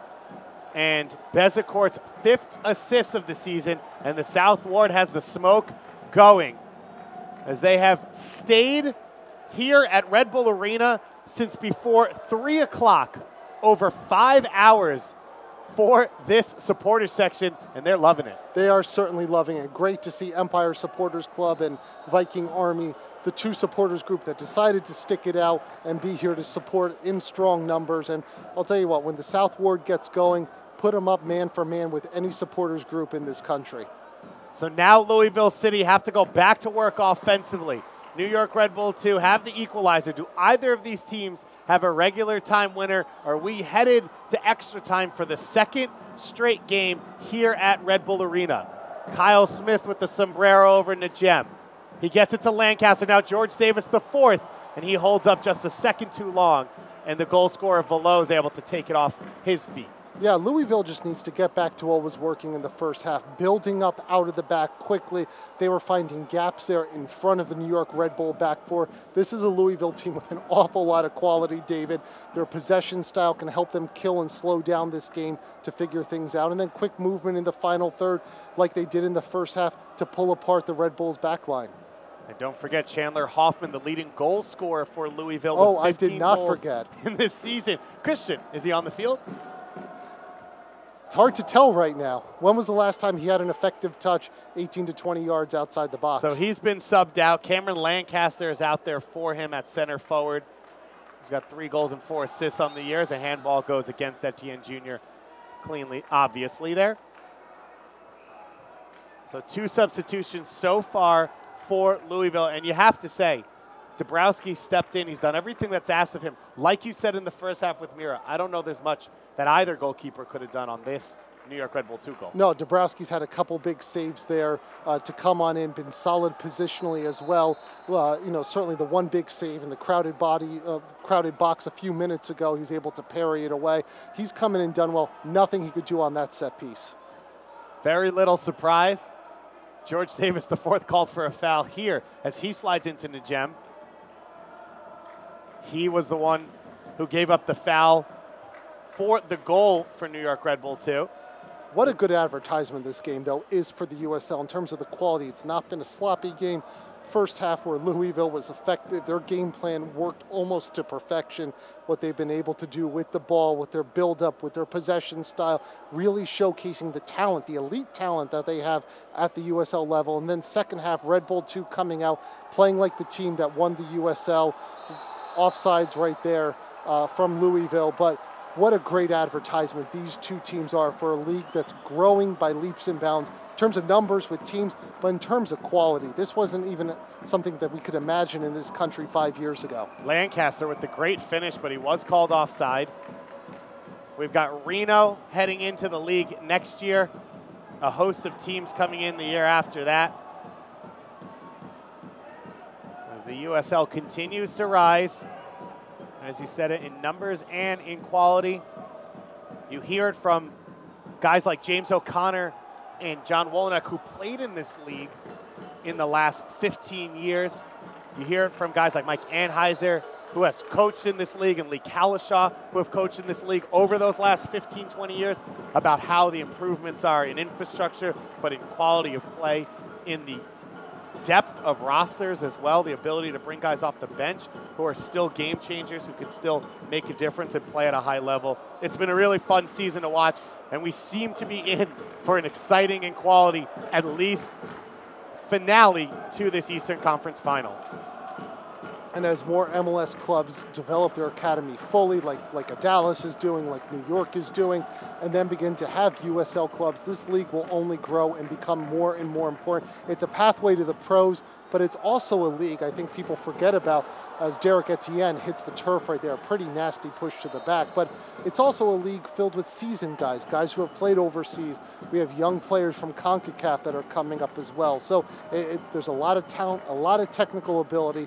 I think people who are watching this game for the first time here at Red Bull Arena, who haven't seen as much of the USLs as we have, will walk away impressed with a league that's clearly doing things right on and off the field. Brandon Allen dropping deep to pick up the ball. He's had, you'd have to say, a frustrating evening. Not getting the touches that the 17-goal scorer man would expect. But we've seen him have games like this before and pop up at the right moment. Pleva takes it quickly to Allen. Allen losing out to Reynolds. New York's able to keep possession. Once again now, Paco Craig steps up and he wins it this time. The ball sprayed wide to Pleva. Bezecourt outside of him, he looks for the cross towards Etienne, and the ball rolling right by an injured Brandon Allen. And now, Sagafi, our head official, blows the whistle. That's the second time in about a minute and a half span there where a Red Bulls player with his back towards goal, Derek Etienne near midfield a few moments ago, and now Brandon Allen has hit the turf, hit it hard, a little bit of a blind side. Not sure if there's anything necessarily in it other than just some physical play between two teams, knowing that everything's on the line. Andrew Luban is going to be the third sub of the game for Louisville, and he's going to come on for George Davis IV. Luban here, his 29th appearance of the season out of Erie, Pennsylvania. He's got 3 goals and an assist. For George Davis IV, one of the most experienced players out there on the field, Christian, one of the most dangerous players that Coach Wolyniec was definitely focused on. What did you think about his performance? Yeah, I thought he did some good things in terms of running the channels, his ability, his understanding, freeing things up. Certainly had that opportunity early in the second half. Could have very nearly put this team up and iced this game at 2-0, but as impressive as he was been advertised. Nike's a proud partner of the USL. Follow at Nike Soccer on Twitter for all the latest Nike soccer information, or you can go to nike.com/soccer. David Goss and Christian Dyer here on the USL YouTube channel. The final game before the USL Cup final next week. Swope Park Rangers have won the Western Conference. New York Red Bull 2 and Louisville tied at 1 here in the Eastern Conference Finals. We are 10 minutes away from a potential extra time and maybe PK finish here as the drama all USL playoffs continues on. It'll be a free kick here for New York in almost the exact same spot that Louisville scored from in the first half. On the last free kick, Bezecourt set up below for the lone New York strike. And we've seen Bezecourt down this right side with his left foot swinging the ball in. Would expect that again. Etienne with his favored right foot, Bezecourt with his left foot. They're having a discussion. Quinn in the one-man wall, Luban. It's short to Velo. He goes wide. Etienne Jr. can't get his touch right. Velo recovers it in front of Kay. Tries to go by Kay, and New York earns the corner kick. Yeah, and if Derek Etienne gets that touch right, he's going in on goal 1v1 against Dombrowski. Bezecourt will take it once again.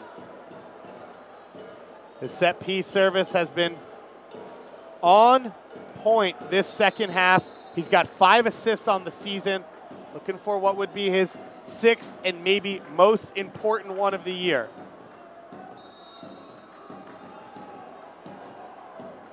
Bezecourt with the left-footed service. Dabrowski punches it. As Etienne Jr. is able to get it back under control. A second cross coming in now, and Dabrowski out and is able to handle it. He looks to punt it early for Lancaster. Najem with the header as he runs towards his own goal, and New York keeps possession. What a great play there from David Najem, and then he puts it out. And Dabrowski being very decisive, coming out here. We saw in the first half how difficult it can be for a goalkeeper with a crowded goal box. Ryan Meara struggling with that. Dabrowski coming out here being decisive to snuff out the opportunity. Najem will take the New York throw in quickly. Adams now plays it down the field. A little miscommunication between Reynolds and Craig, and now Reynolds will try and handle it. The clearance blocked, but straight to the hands of Dabrowski. An interception there from Velo. New York hasn't forced many mistakes with their high pressure, and Brandon Allen offside will end this opportunity. Is the crowd not happy with that one at all? But that's what the high press can do right there. It can lead to turnovers and quick movement of the ball. Red Bull 2. High press really didn't work that well in the first half. We've seen the second half when it's been coordinated. It's made things difficult for Louisville with their movement. 1-1 here, 85th minute. Christian, do you expect either of these teams to maybe close it down and just try and get to extra time? Well, I think to a certain extent Louisville probably has. It seems like they're very content right now to sit back, compact, and try to find some space on the counter. But Red Bull 2 looks like they're looking for that equalizer. Remember, they came off a tough match last weekend, maybe trying to get this one in extra time. Allen and Velo. They turn it over. Kay now looking for a teammate, gets it to Lancaster. Quinn pushes it wide. Louisville dominant in the first half. They've been second best here in the second half, but still plenty of time to make the difference. A mistake from Reynolds. Bezecourt's in through. Etienne Jr.'s offsides. Bezecourt has to cut back infield and loses the ball. And Etienne jumping up and down wanting the ball there, but he really needs to do a better job of holding his run. Don't forget the 2016 USL Cup Final will be broadcast live on ESPNU. The game kicks off at 8 p.m. Eastern Time on Sunday, October 23rd. Mark it on your calendar. We will find out in the next 30 minutes or sooner if it is going to be here at Red Bull Arena or out in Louisville, as Louisville City FC could have the opportunity to host the USL Cup Final in their first ever appearance. It was an 11th minute goal by Paco Craig for Louisville City in a dominant first half. New York Red Bull 2 coming out of the gates in the second half with a ton of energy. Greg Ranjetsingh, the star goalkeeper for Louisville City, out with an injury, replaced by Tim Dabrowski, and Florian Velo, a header off a free kick. The assist to Vincent Bezecourt in the 73rd minute. And that's where we find ourselves now here in the closing minutes of this second half. As of right now, headed towards extra time.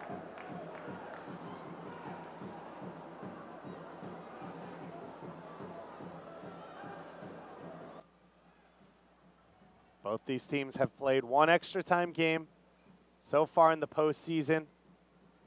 New York Red Bulls 2 also played an extra time game last year in their first ever postseason game, a 4-2 victory against the Pittsburgh Riverhounds.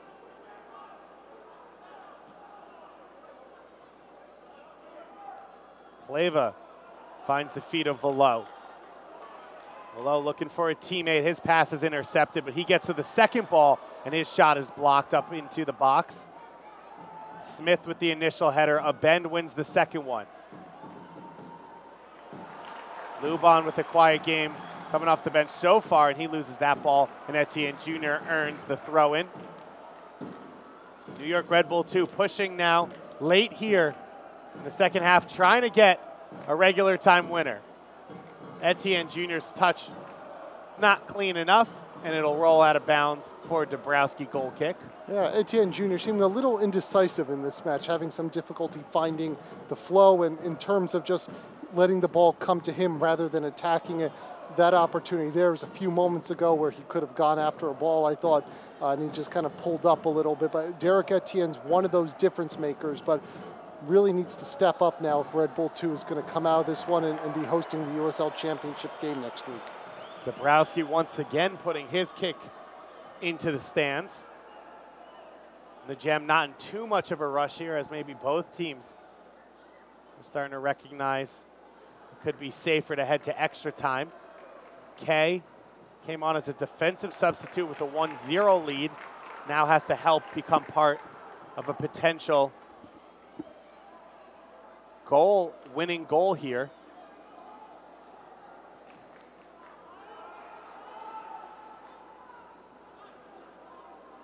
A little ping pong between these two teams and a ball through that Kay's going to get on the end of. He's got 3 defenders to beat the shot. Goes up over the top and out for a goal kick. And I thought that Kay may have actually earned a corner kick the way that ball caromed up. But this will be the danger here of Louisville on the counterattack, the space that's going to be available there. And Kay doing well, really not the numbers or support to be able to make anything other than a long-distance shot. Ryan Mira in his 23rd start of the season. He's been a rock for New York Red Bull 2. Beaten early in the first half on a header by Craig, but since then has had no mistakes as his team searched for the goal for 73 minutes. Finally getting it through Velo, and now they need one more to get over the hump.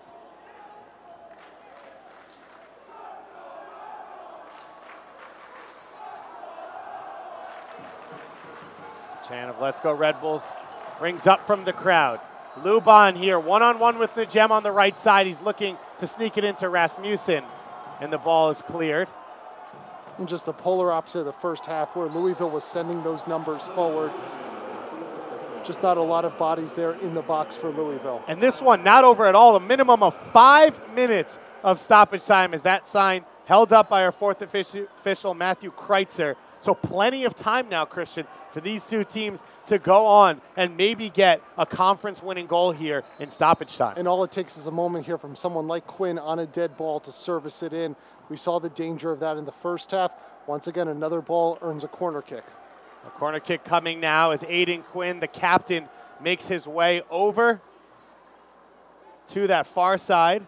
And ladies and gentlemen, you cannot see this where you're at from home, but I can see it. My partner, David Goss's sock game is very strong. It'll be Louisville City with the corner kick here late in stoppage time to try and win this Eastern Conference Championship. It was Quinn with the lone assist of the game so far to Craig. Everyone in the box to defend for New York. The cross comes in at the far post, and it's headed wide in the end. I'm not sure if that was Craig again there at the back post, but what a delivery coming in again from Quinn, servicing it in right into the 6-yard box. So deadly on set pieces, and just no one coming up to challenge it. And Craig very nearly with the brace. And Craig immediately putting his hands to his face, as did James O'Connor, the head coach. I thought Craig had a collision, but he just immediately knew how big an opportunity that he had there to win this game. Well, he came up big for his team in the first half, that 11th minute goal being really the catalyst for a very strong first half from Louisville, and very nearly being the hero again. A mistake from Pleva. Lancaster in a battle with Carroll, and a free kick will go New York's way. So Louisville City showing some offensive life late here in this game. We're 2 minutes into a minimum of 5 minutes of stoppage time, but good signs for them, whether this game ends here in regular time or going forward into extra time. Yeah, and I'm not exactly sure what that foul was. I thought that was 2 players going for the ball. Thought advantage should have actually been played for Louisville in that one. Red Bull 2 getting a little bit of a break. Mira goes long down the line towards Velo. Velo not able to keep it in bounds. It'll be a throw into Louisville City. Mark Anthony Kay's been a positive addition off the bench. 5 substitutions, of course, allowed for both of these sides.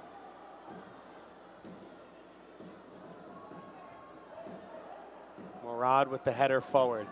Kay now on the ball He loses out to Velo, is able to close on him and poke the ball out of bounds. Pleva, the lone substitution for New York Red Bulls 2 in this game. Coach Wolenek sitting on 4 more potential subs. Last game that went to extra time, he used 2 of those subs late in the 116th and 119th minute. So don't be surprised if he goes home with a couple of those substitutions in his pocket. But this is a team that prides themselves on fitness, and a number of these players go up on a daily basis and train against the with the MLS side. So they're fit, they're sharp, they're ready. And right now, the way Red Bull 2 is playing, who do you take out? Dabrowski controlling that Velo cross. That wasn't a rhetorical question. Who do you take out? And I think that's been Coach Wolenek's problem the last 2 weeks, especially with the loss of Junior Flemings, who was the second leading goal scorer on this team through the regular season. That's pushed one more player into the starting lineup. And I think Stefano Bonomo has been the obvious one. He gives you a little bit more size maybe to get on the end of a cross alongside Brandon Allen. But like you said, New York Red Bull 2 have their key star players out on the field, and Coach Wolenek not too eager to get them off. And talking about star players, Bradley Wright-Phillips popping by to show some support. Bradley Wright-Phillips, who again is going to be a father. Bradley Wright-Phillips, I think the biggest New York Red Bulls 2 fan there is. I think he's attended the most games as a fan. Ball down the wing. Pleva makes the mistake. Kay gets the first touch, and then Pleva has to push it away out for a Louisville City throw-in. We're 4.5 minutes in to a minimum of 5 minutes of stoppage time. Kay goes by Velo. Chance to get the cross into the far post. Lubon's header is over the top. Yeah, dangerous moment there. Lubon hanging out there by the back post, but we're seeing now from Red Bull 2 giving up a lot of space. And Louisville City, again, committing numbers in the box. Kay fighting through what could have potentially been a foul. And then Lubon there just not able to put that one on frame. And that might be it here for this second half as we approach the last few seconds. And the ref's whistle blows. New York Red Bulls 2 and Louisville City FC tied 1-1 heading into extra time of the Eastern Conference Finals. Which of these teams wants it more, Christian? This is what you sign up for, a one-game playoff, extra time between two teams that have played their hearts out. Yeah, and I think Louisville City FC, let's give them an awful lot of credit. The way they bounced back, that goal seemed inevitable from Red Bulls 2. They were pushing, but Louisville City FC with a couple good opportunities, very nearly pulled one back. I think that they've responded well. It'll be interesting to see now a clean slate, essentially 0-0 start of the game in many ways. How they come out. Is this going to be the possession-oriented team that we saw very early on in the match, or are they going to be willing to sit back, a little bit tired legs, may not be able to push quite as many numbers forward? James O'Connor talking to his team in a huddle. You see Greg Ranjetsing, the starting goalkeeper for his team, out with an injury. Tim Dabrowski's had to replace him. And New York, now the second straight game, Christian, that they go to extra time. And let's look at the highlights. Let's see how these two teams got to this point. It was an early goal for Louisville and a late goal for New York Red Bulls 2 that got us here. And it's been a big performance, you have to say, from the midfield on both sides. Midfield on both sides, set pieces have been dangerous for both teams. Louisville in the first half and then in the second half there from Red Bull 2. And things kind of settling down just a little bit towards the end of the second half for Louisville. Great response there from Coach O'Connor's team. Didn't panic one bit, really just went out there and responded after giving up that goal. And I think in many ways lost in kind of the talking points of this second half, the play of Dabrowski in Louisville's goal, the way he came into a cold match, you know, just being thrown into the mix right there, controlled the box very well, did a good job in terms of set pieces, controlling and managing things. That very big save could have been an equalizer for Red Bull 2. He had just been in the match for a few moments. Tough spot for a young goalkeeper to come in and play, but he's responded very well. The New York Red Bulls fans have been here since before 3 o'clock, and they are still here as their team for the second straight game is in extra time. Does that, Christian, in any way affect the way either of these teams plays it? Is New York, it's been a week now. Do they still have any effect of that extra time? I think the lack of substitutes right now for Louisville could be more of an effect. And the amount of running that they had to do, just one substitute for Louisville, they had to do a lot of hard running in the first half, a lot of chasing in the second half.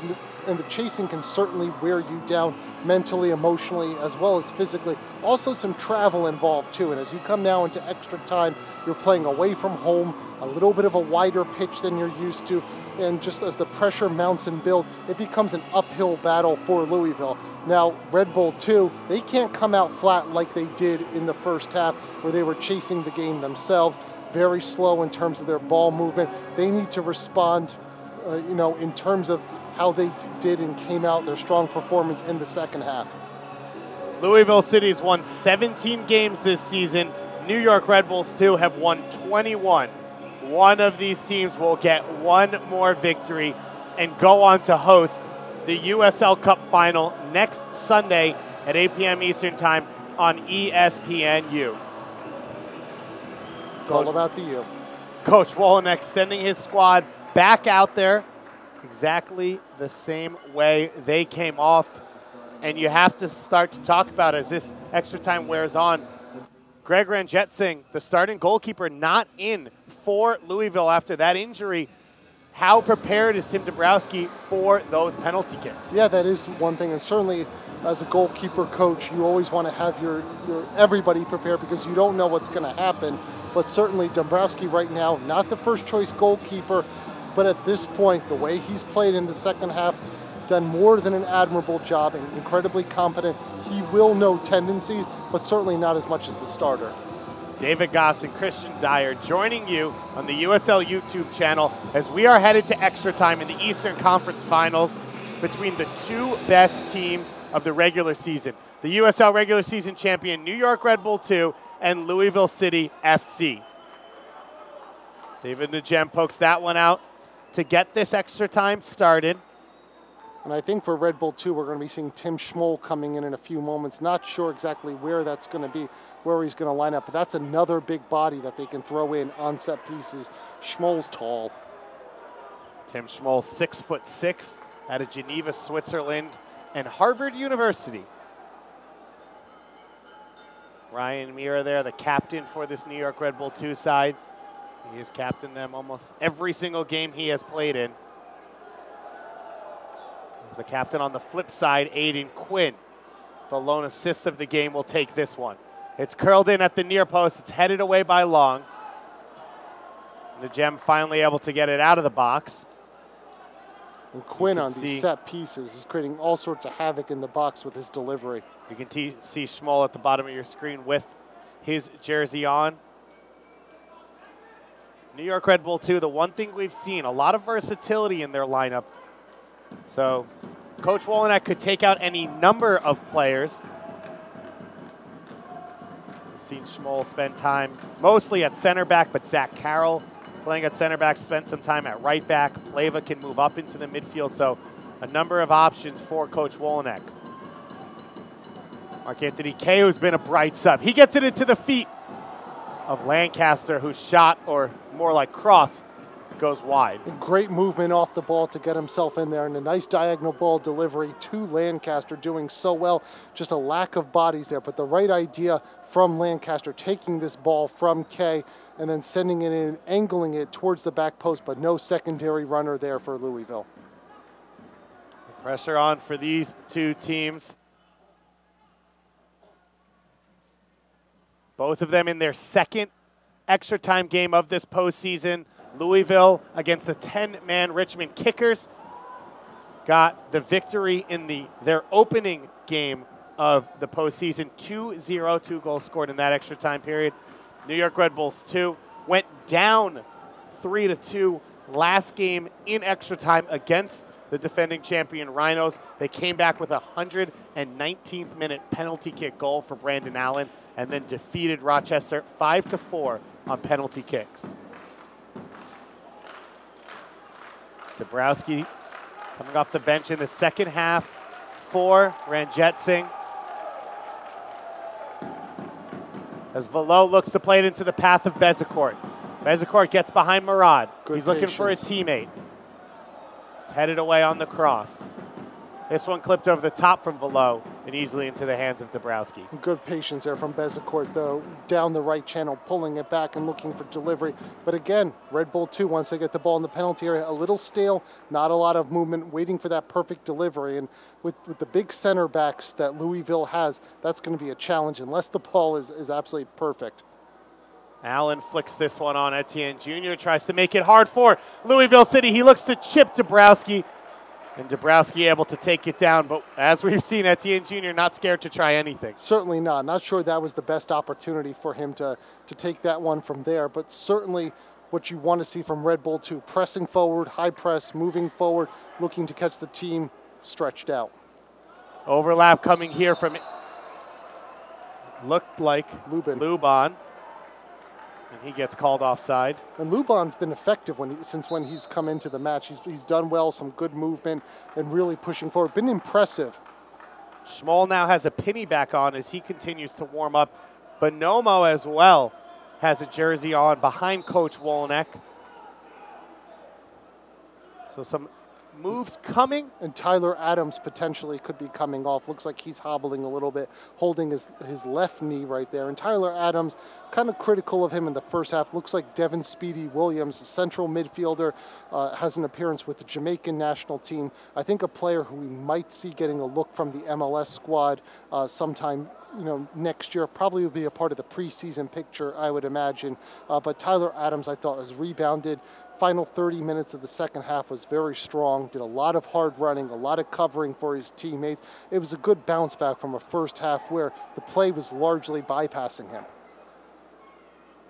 New York Red Bull 2 with an injury concern here in extra time. It'll be a minimum of 30 minutes played, 2 15-minute periods, no golden goal here. If we're still tied, we head to a penalty kick shootout to decide our Eastern Conference champion. It's hard to peg this one, Christian. It was a dominant open 45 for Louisville. New York Red Bull 2 came out of the locker room, but from the moment they scored their goal, Louisville City, as you see Tyler Adams struggling there with that injury, Louisville City finished that second half much stronger. Yeah, an impressive bounce back from Louisville. So he didn't hang their heads at all, went out and started to play the kind of soccer, knowing the score was essentially 0-0 in many ways. Came out with the same mentality that they started the first half with, they finished the second half with. And it's going to be difficult for them in this match. Again, we talked about one substitution left for them as we see this substitution with Stefano Bonomo coming into the match for Red Bull 2. But it's going to be difficult for them in terms of just being able to sustain that possession for another 30 minutes. So a host of subs. Bonomo coming on for Velo. Velo, his third goal of the season, the equalizer that got New York into extra time. Looks like that'll be the lone sub right now as Tyler Adams is back at the midfield stripe, waiting to come back on. Still holding that left calf of his. And Velo, one of the most dangerous players for Red Bull 2 in the second half. Perhaps a little bit of fatigue now for him, leading to him coming off because he was very effective for the team. And Tyler Adams, just 17 years old now in his second season of professional soccer, the first ever signing for this New York Red Bull 2 team. He was waving off Coach Wolenek, saying, I can continue. And Coach Wolenek had to tell him, no, go sit down, and now Speedy Williams comes on in his place. And Speedy Williams really brings a great dynamic here. I mean, here's a guy who, to me, in many ways, is the unsung MVP of this New York Red Bulls 2 team. The way he can switch the ball, the presence he has, the calming just nature that he brings to this field in terms of the build-up, and then what he does defensively. A great chance here. It looks like Brandon Allen with his first real look on goal, off that cross from Bezecourt, and New York Red Bull 2 almost taking the lead here in the opening period of this extra time. Yeah, and we're finally seeing Brandon Allen getting a touch there in the 6-yard box. Good running, good timing from him. And Brandon Allen only needs one moment. He's one of those strikers who, when he makes the run and the delivery's right, puts it in the back of the net more often than not. Speedy Williams here has been out injured for over a month. Finally making his return today. He just returned to full training over the last week. Wasn't on the bench against Rochester. Although you could see him in his jean jacket in those celebrations out in the South Ward. And he's hoping to be in the jersey this time for the celebrations. Denim is still king, David. Will always be. An interception there by Najem. He goes wide to Etienne Jr. Early cross played in, Bonomo taken down, and no call as Dabrowski is able to guide this one out for a goal kick. And I don't know if there's anything in that one necessarily. I think the right call is being made by the man in the middle. And Bonomo, we've seen this from him in the past, sometimes has a little bit of a tendency to go down a little easily. Not saying he's trying to sell it necessarily, but maybe that was not the best opportunity there for him to try to earn a PK. So the wait continues. Will either of these teams be able to get the winner here in extra time, or are we destined for penalty kicks for a second straight game here at Red Bull Arena? Louisville City FC, a flawless first half on the road, forced to defend for major stretches of the second half. A substitution to their starting goalkeeper, only one sub left. Do they have one more chance in them? If they do, it most likely will come off a set piece from this man. Quinn to the top of the box. Brought down by Lancaster. He turns and shoots. It's blocked by Carroll. What great delivery again from Quinn, but Lancaster showing some savviness, marshaling the ball and then turning well. Kay goes down on that far side. No call made. You have to say Mira's had a quiet game since the 11th minute goal by Craig. Yeah, Ryan Mira did have a little bit of a struggle there in the first half, coming out and marshaling one or two set pieces, but he settled down well. And in the second half, when Red Bull 2 was pushing forward, he came in off of his line several times, kind of playing a little bit of a sweeper-keeper sort of role. Bonomo called for the foul on the aerial challenge as he hits Craig in the face. Bonomo, drafted by New York Red Bull, chose to try his hand at a few opportunities overseas last year, ended up back with New York Red Bull 2, made his debut on August 2nd, and ended up leading the team in goals with 6 goals last year. He's got 5 goals and an assist this season, and he's really their one big goal-scoring option off the bench that Coach Wolenek had in his pocket to potentially play. And Bonomo, his movement off the ball, his understanding of the channels, when to time runs is superb, but he does struggle at moments with physical play.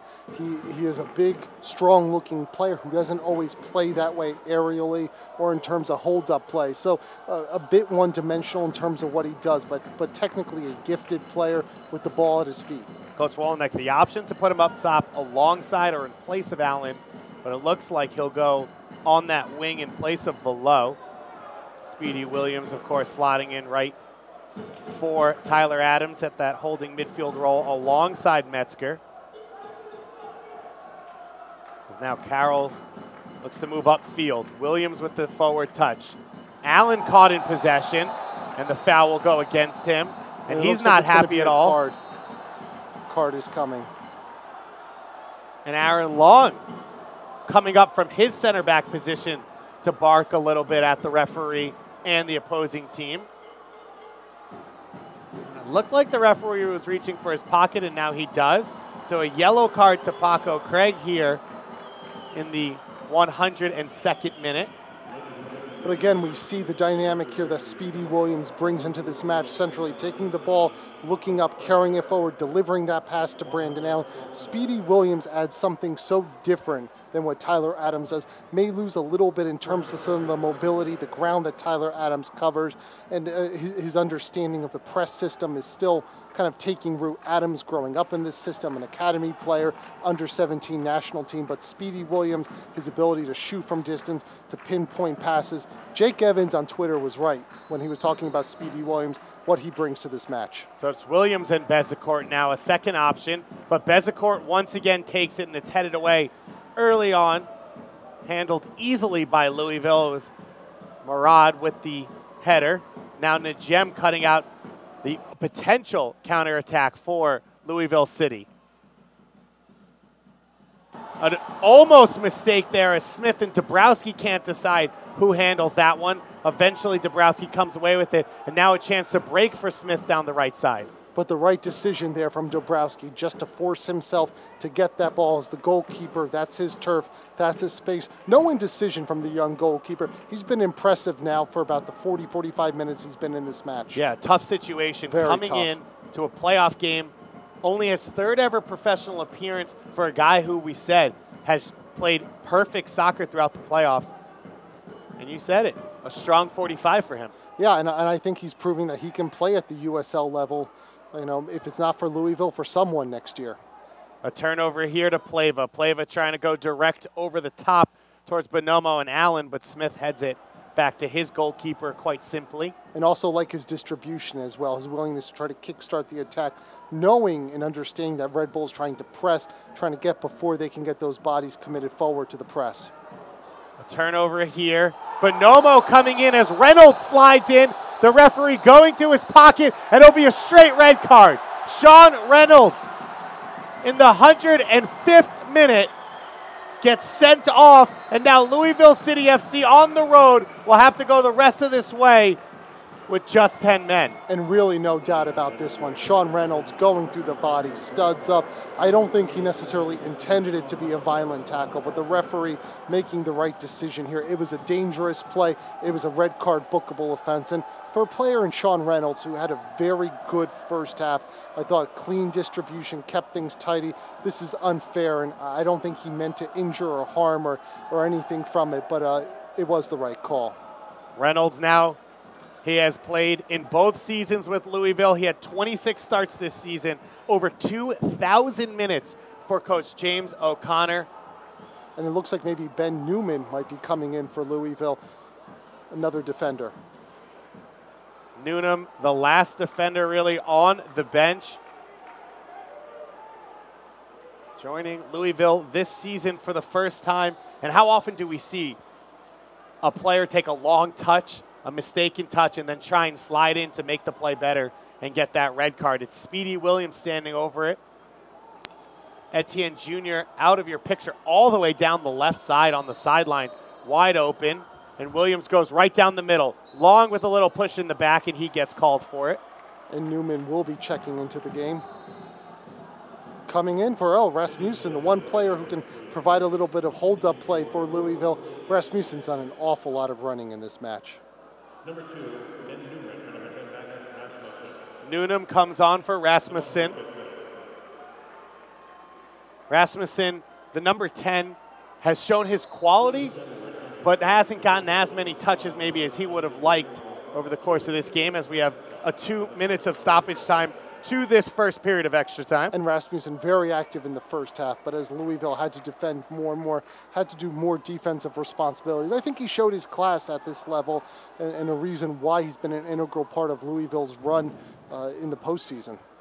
Tim Schmoll still up off the bench, has a jersey on and a penny right behind Coach Wolonek as Allen flicks this one on. It's Gaia Bend who gets the first touch. He goes down, and a free kick will go in Louisville's favor. 105 minutes of soccer has been played here in the Eastern Conference Finals between Louisville City FC and the host regular season champion New York Red Bulls 2, and nothing to put a difference between them. This man, Paco Craig, an 11th minute header off Aiden Quinn's free kick for his second goal of the season, gave the away side the lead. They held it for over 60 minutes of play before New York Red Bull 2 scored in the 73rd from Velo to make it 1-1. And that is all for this opening period of extra time. A Sean Reynolds red kick, the highlight of that half, as now New York Red Bull 2 have 15 minutes playing man up to try and get a victory here at home. But the danger here is committing too many numbers forward. That space that's going to be available right behind Speedy Williams and that back four, they have to be careful on the counterattack. And if you're Louisville, possession's going to be so key, not just for what they want to do offensively, movement in the final third, but as Red Bull 2 has that press, as they move forward, commit numbers forward to try to find the winner in the second half of extra time. What are they going to be able to do in terms of killing off the game? And Louisville's able to string together possession, but it's going to be difficult now, down a man. Louisville City, A dominant first half on the road, a perfect game plan, you have to say, Christian. They passed out of pressure, they defended cleanly, but dominated possession in the attacking half to not allow New York Red Bull 2 the high press chances to get the goals. They had to defend a lot in the second half. They looked like they were going to be maybe the better team going into extra time, but now that red card changes everything. It is very much a game changer, and Louisville's had to overcome a lot just in this game to get through everything, losing their starting goalkeeper, a red card, very physical play, going on the road, playing here in what is a bit of a hostile environment right now at Red Bull Arena. The fans are getting into it, so it's been a lot for them to be here and be at this point. We'll see what Louisville chooses to do in terms of replacing Sean Reynolds, because he was playing at center back, and you can't really go on with a three-man back line you'd expect here in the second period of extra time. Tim Schmoll finally does come on. He'll come on in place of David Najem. We'll see what New York Red Bull 2 choose to do here. Most likely you'd expect Zach Carroll to move to fullback and New York to continue the way they've been playing. In all likelihood, that probably will be the combination. Looks like Carroll is going to be slotting out there as a left fullback, but Schmoll gives you yet another big body on set pieces. We've seen Louisville on set pieces, how difficult they've been with Craig with his delivery, and Kay is a good presence there in the box, as is Cameron Lancaster as well. So they certainly have the ability on set pieces offensively, but defensively this helps Red Bull out in a number of ways and lets them really push forward with their midfielders, because Schmoll's a stay-at-home type of defender, won't be moving forward. This allows Speedy Williams a little bit more free range to pinch in. It looks like Tariq Murad has moved into center back from left back, and Ben Noonan will replace him there. As this cross comes in, Etienne Jr. trying to get it under control. Bonomo out, and Dabrowski is able to handle it. Another tough challenge there from Dabrowski, coming out, really no hesitation in this young goalkeeper's game. He's decisive, he makes the challenge, good form, good follow-up technique, and this ball being swerved in, Etienne getting a touch on it with his right foot. But Dabrowski, 50-50 ball, going over his defender's head. Murad coming out again, we keep saying it, making the right choice. All 5 substitutions now have been used by Louisville City FC. New York Red Bulls 2 have used 4 of their potential 5, with Tim Schmoll coming on here at the start of this second period of extra time. It's the Eastern Conference Finals. New York Red Bulls 2, the 2016 regular season champions, against Louisville City FC. The winner of this game will host the USL Cup final next Sunday against Swope Park Rangers. Will it be at Red Bull Arena or out in Louisville? Etienne Jr. goes by one defender. He cuts back again, goes by a second defender, breaks it to the box, and then he loses it off his feet. What a fantastic tackle there by Paco Craig, and out. And that's why they call him the Haitian Messi, the individual talent, the 1v1 that Derek Etienne has pinned there against the end line, being able to make not 1, not 2, but 3 moves, earning a corner kick. Red Bull's now got some big bodies that they can throw forward. Tim Schmoll perhaps making a late run here in the box. Yeah, Schmoll, 6'6", coming off the bench. A little bit taller than David Najem. It's swung in at the near post, knocked away by Louisville. Something to watch out for. Etienne Jr. holding his hip after that tackle, and he seems to be stretching maybe a little bit of a cramp as well. And with one more sub, it seems like maybe Zumana Sampara might just be the body that they put up there to replace Etienne if he's not able to go at full strength. Metzger is able to win a corner kick. Something to remember, Etienne Jr. was one of the 5 shooters in the penalty kick shootout last game. Coach Wolenek has to start thinking about that, as does James O'Connor, although his hand has been played. It'll be Bezecourt here, looking for his 6th assist of the season. He goes to the top of the box. Metzger with space to pick his head up. Clips it into the middle. It's knocked away by a bend. Now Etienne Jr. back on the ball. Up to Speedy Williams. Williams to Conrad Plava, the deepest player on the field for either team. New York Red Bull 2 with a man up here at home, looking for the winner in this second period of extra time. Noonan with the tackle. Bezecourt takes it quickly. Room for Speedy Williams if he wants to cross it. Instead, he plays it towards Metzger, who can't control it. Now Cameron Lancaster, he's going to have to do some yeoman's work here, Christian, in these final 15 minutes to just support his team as much as he can.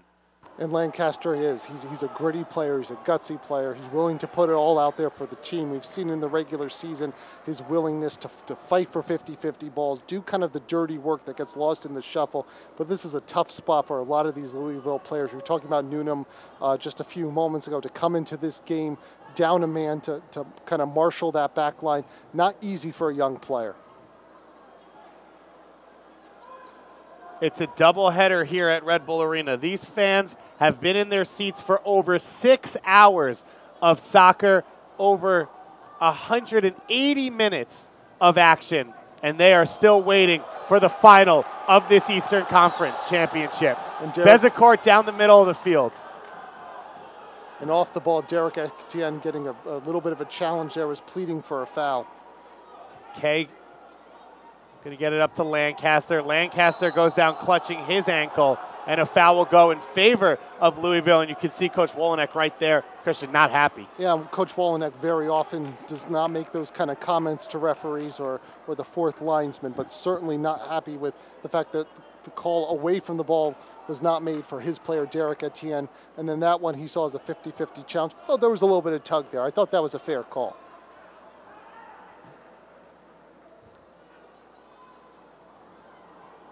Long coming away with this one. A bend is able to win it in front of him and earns a free kick. And what a huge opportunity here for Louisville. Man down to go and get a free kick right here deep in the attacking third. And a team that's done so well on set pieces. I mean, we're going to see Quinn coming up here as he does every time, and he's going to be able to put that ball right in front of the 6-yard box again, as he's been prone to do with that cultured left foot. Quinn's got an assist off a free kick already this game. Dropping a dime right into the 6-yard box for Paco Craig to head over Ryan Mira's outstretched hand. Will it be that connection once again here?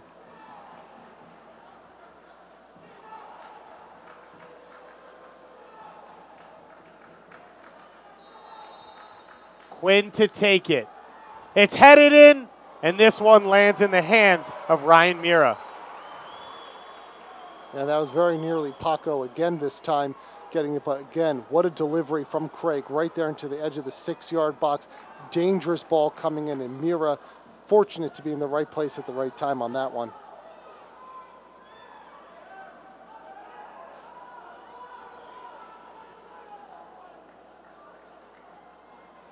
Mira gets it up to Long. The final 10 minutes of open play here. New York Red Bull 2 trying to avoid going to penalty kick shootouts for the second straight game. Louisville City FC looking to hang on, down a man on the road in this Eastern Conference Championship.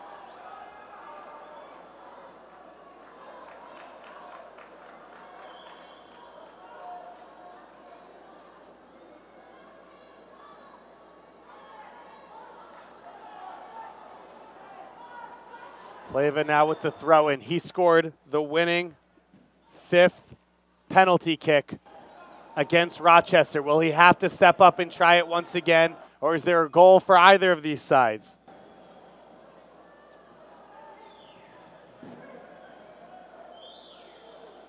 Pleva back to Metzger. New York Red Bull 2 now. Plenty of time and space to work it around. Can they find an opening? A mistake there. And then a handball from Aiden Quinn. And now New York Red Bull 2 get a set-piece opportunity. And how unfortunate for Quinn right there, making a good challenge. The ball just bouncing up and hitting him in his hand. Certainly not intentional, not from that distance. But we've seen Red Bull 2 now since the second half, how dangerous they've looked on set pieces. This could be Bezecourt. It could also be Speedy Williams. Probably Bezecourt from this angle might be the more cultured fit. Do you expect a shot?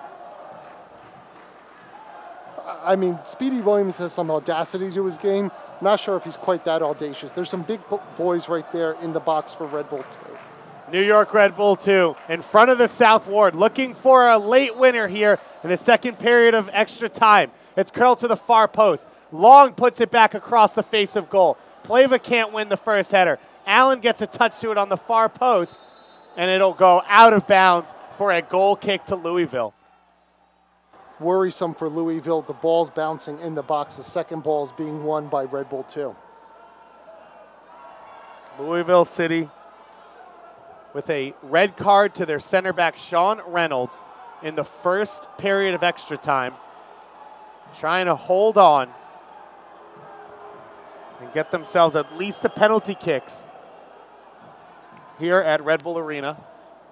And very nearly here, this ball being played across goal by Aaron Long. But there was some confusion there for Louisville in the back line. A back line that, despite being a man down now for a good chunk of this overtime period, a back line that's held together rather well. Louisville yet to give up really any dangerous chances as Tim Schmoll goes long over the top towards really no one, and it bounces easily into the arms of Dubrowski. You mentioned how much Louisville's already had to overcome. On the road against the USL regular season champions, losing their starting goalkeeper early on in the second half, going man down in the first period of extra time, and yet they still are tied 1-1. You can see the belief and the heart that Coach James O'Connor's put into his side. Oh, without a doubt, this has been impressive from Louisville. What a great advertisement for this city, the traveling support that they've had coming out in numbers, doing the city chant just a few moments ago. But the team on the field, I know we're going to talk about the red card to Reynolds just a few moments ago, but certainly the way that they've played in that first half, the style they wanted to, and I know the second half they gave up the equalizer, but they made it difficult for a talented Red Bull 2 team that has run roughshod over so many sides in the USL. This is an impressive Louisville team. It's a young Louisville team. It's a squad that's overcome an awful lot. Speedy Williams coming off the bench in place of Tyler Adams. Ryan Meara quickly takes the free kick to the feet of Metzger. Metzger floats it down the right side. Long with the header, but right on the goalkeeper, Dubrowski. And Long now with some of his overlaps, we've seen a couple times offset pieces. He's finding some space down that right channel. Speedy Williams goes back to handle this one.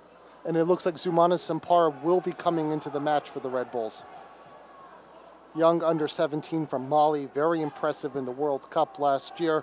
Really haven't seen his full talents on display in the USL, but he's been spending a lot of time training with the MLS side, growing physically, talented young player, good attacking player. Etienne Jr. floats this cross in, Bonomo losing out to Craig. Bezecourt able to get onto the second ball.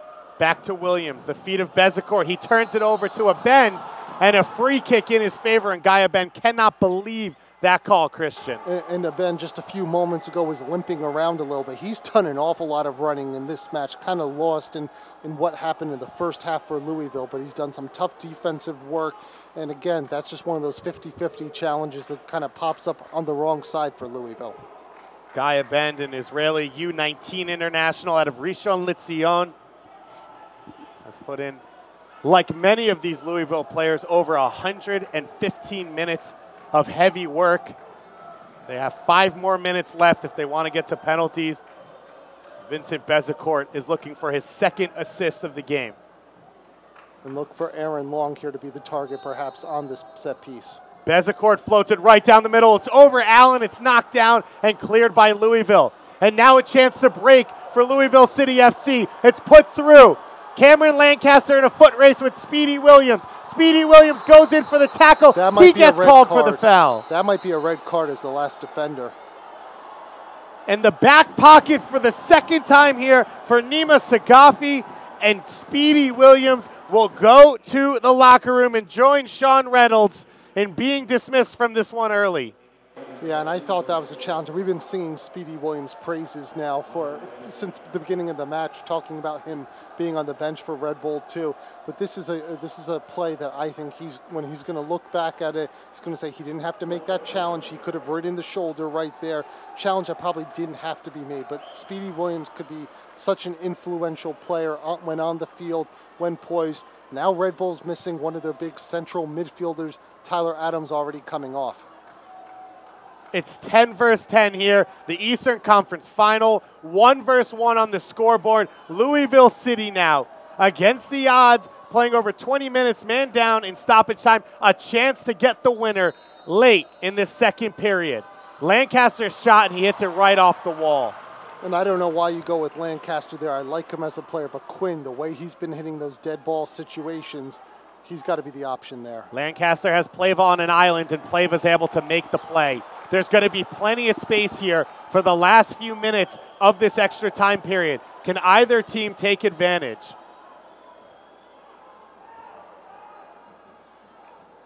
New York, there's a man down for both teams. It looked like Bezecourt and maybe a bend collided. And we've already seen Ranjitsingh go out for an injury and Tyler Adams go out feeling a little bit of cramps. These two teams have been through a lot. Not only have they played 119 minutes here, but this season started in March. These two teams have battled it along throughout the season. Louisville City putting up 60 points on the year. New York Red Bulls, too, putting up 69. And it all comes down to this, Christian, the final few moments of extra time and potentially penalty kicks. Yeah, it's been two very evenly matched teams. And we talked about it pregame. Said that I thought this was a match that ends up going to PK. Style-wise, it played out first half. Louisville, so strong, so emphatic. Their possession, the way they knocked around the ball with confidence was beyond impressive. And then when you look at the second half and the way that Red Bull 2 bounced back and just the twists and turns, 2 red cards in overtime, this has been such a great advertisement for what this league has become, the quality and the standard, and just the fan turnout that has made this so special of a year for the story of U.S. soccer in 2016. It's been the story of the USL. So Guy Ben now going off with the trainer. It looked like they were trying to give him a little bit of fluids, a little bit of energy, some food maybe, to get him potentially back out on the field. Who's going to get us some food and some energy to get us back out on the field? We don't need it, Christian. We run on that USL fever. It's the USL Eastern Conference Finals. New York Red Bull 2 hosting an extra time game for the second straight week, and they look moments away from going to penalty kicks for the second straight week. We enter stoppage time. We haven't gotten a signal yet from the fourth official. Ben back on the field. He was struggling a few minutes ago. And it looks like it's going to be a minimum of 2 minutes added on here, but probably more because of a Ben's injury going into the stoppage time. Does either team have a winner? The shot deflected.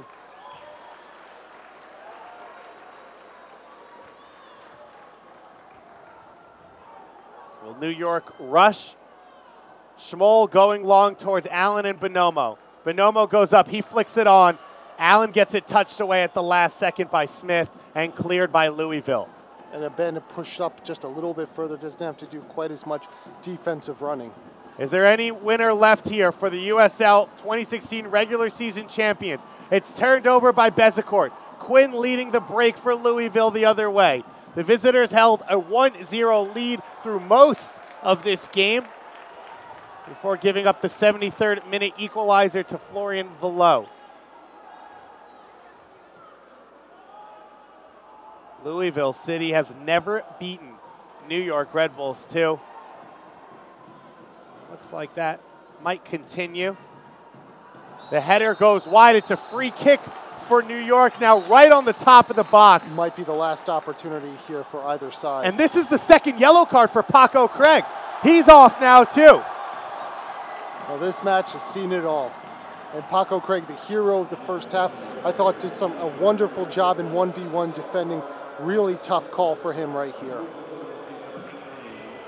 And 2 starters, both starting center backs, sent off for Louisville City here in extra time.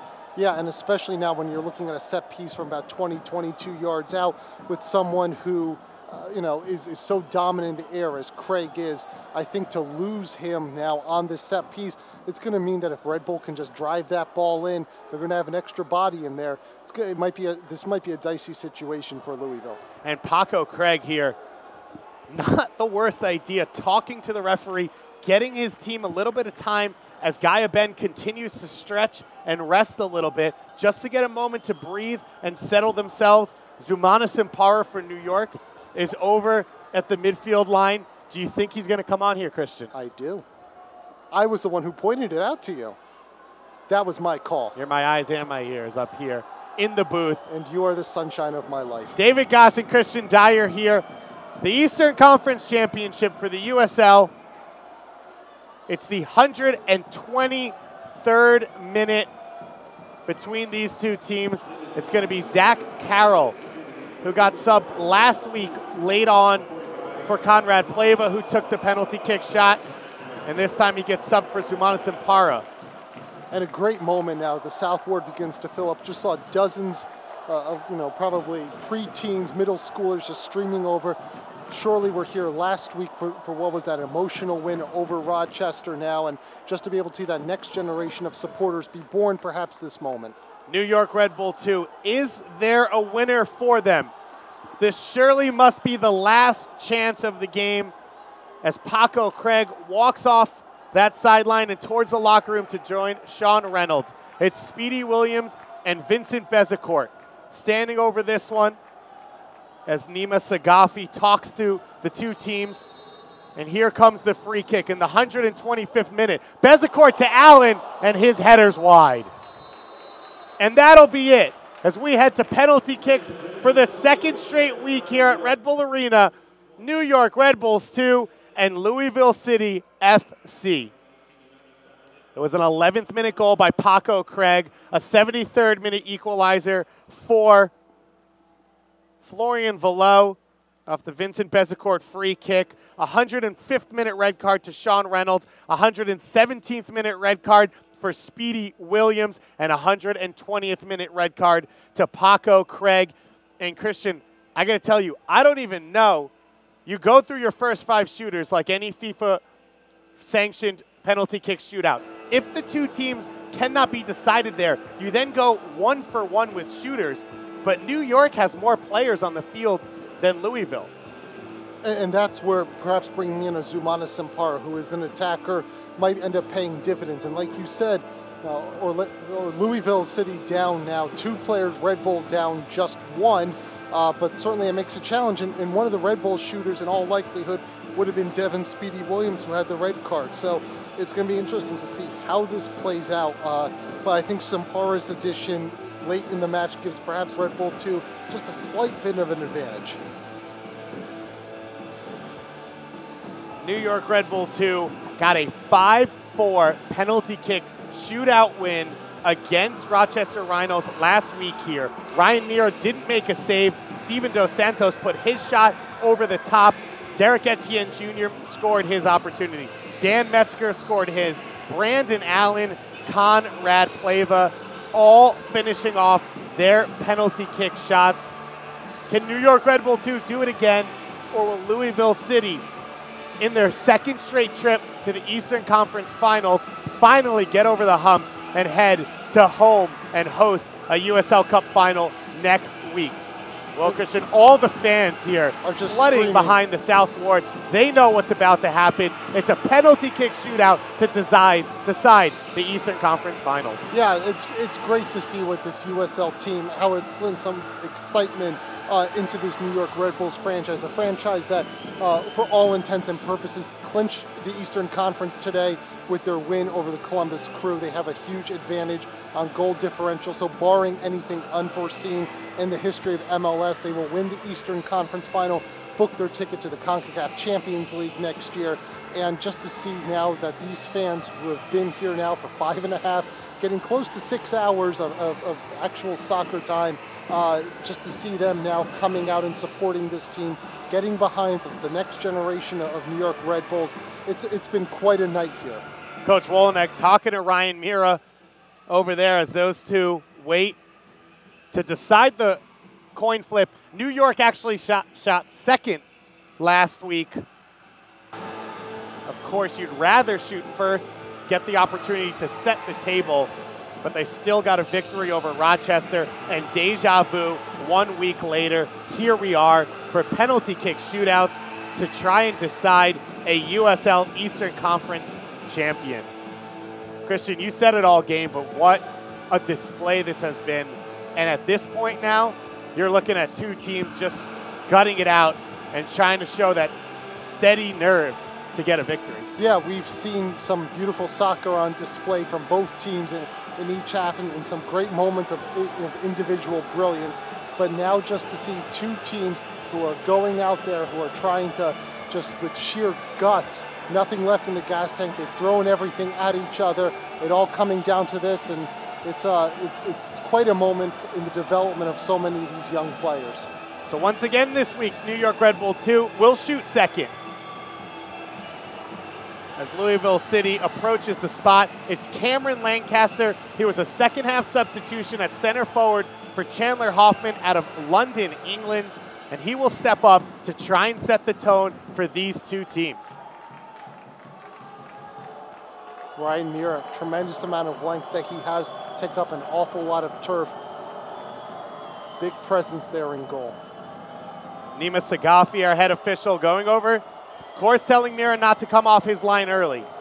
It'll be Cameron Lancaster to try and take a lead for Louisville City, and Mira saves it.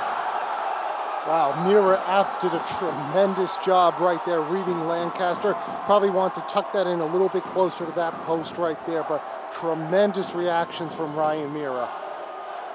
As the South Ward now does their Ryan Mira chant. Ryan Mira, the starter in his rookie year. An injury in Luis Robles has now started 139 straight matches since that moment. And Mira now makes the big save. And Derek Etienne Jr., who scored on a long run-up last week, steps up for the opening shot for New York. And Dobrowski, thrown into such a tough spot there in the second half, now has to come in and try to stop one of the top players in USL this year. Etienne Jr. approaches slowly, takes his time, his shot into the side netting, and he puts it in. And New York Red Bull 2 now have the lead on the opening shooter in this Eastern Conference Final Championship. Tim Dobrowski coming off the bench. Greg Ranjit Singh injured after going a shutout, 265 minutes of action to open up the playoffs. This just the third professional soccer appearance of Dobrowski's career, and he's now in a penalty kick shootout for the Eastern Conference Finals. Ryan Mira saved the first shot. It'll be Smith here on the second shot, and he slams it into the side netting.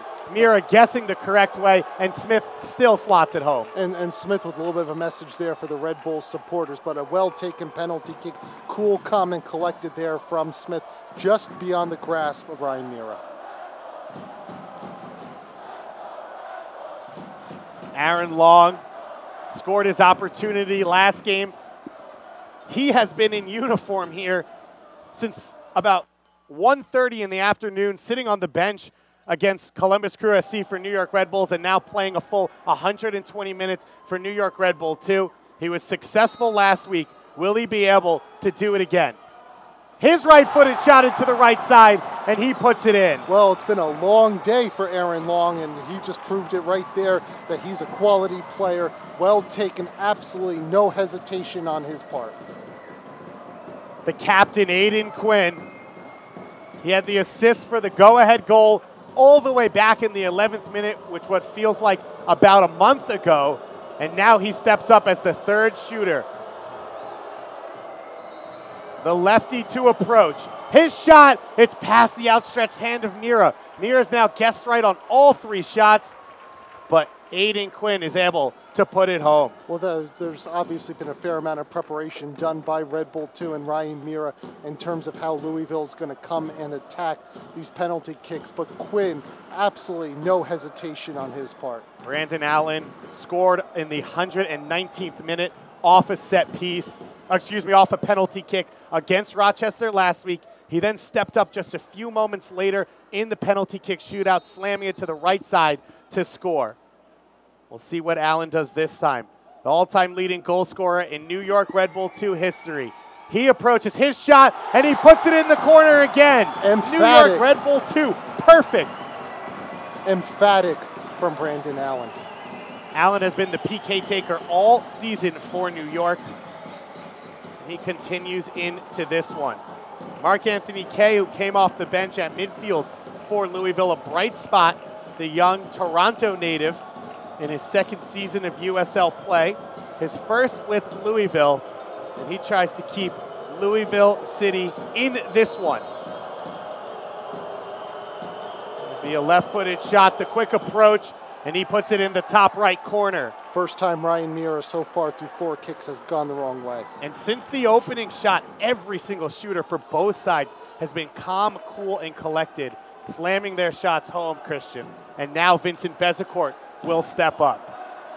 If he can score this, it means that Louisville has to score their next shot just to stay in it. And Bezecourt has been so effective on dead balls in this match. Always watching him in training with PKs. Picks a spot, sticks to it, never any wavering. We'll see if it plays out that way here. Bezecourt with that sweet left foot. He's got 7 goals this season. Can he put home this penalty kick?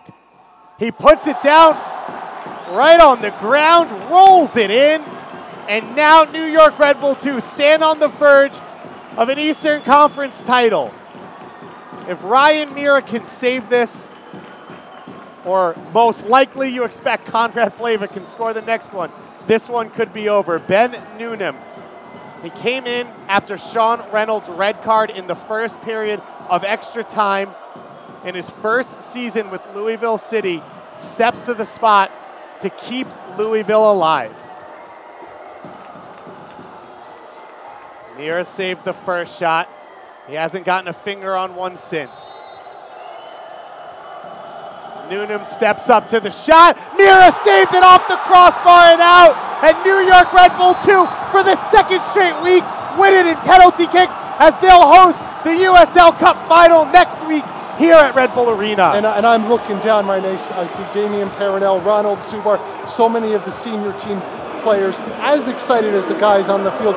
What a conference building win. And for a Red Bulls 2 team that seems to have coasted through so many games this year to again gut it out a second time. Wow. For the second straight week, New York Red Bull 2 celebrate in the South Ward in front of their supporters as Empire Supporters Club and Viking Army have gutted it out. Over 6.5 hours of soccer here at Red Bull Arena. And New York Red Bulls 2 have one more game here in this building as they'll host the final. They win the 2016 Eastern Conference Championship. Christian, what a season it has been for these young players. And absolutely no excuse for this place not to be filled with thousands of fans next weekend. I mean, I know that there's a Red Bulls match in Philadelphia. The Eastern Conference is essentially wound up.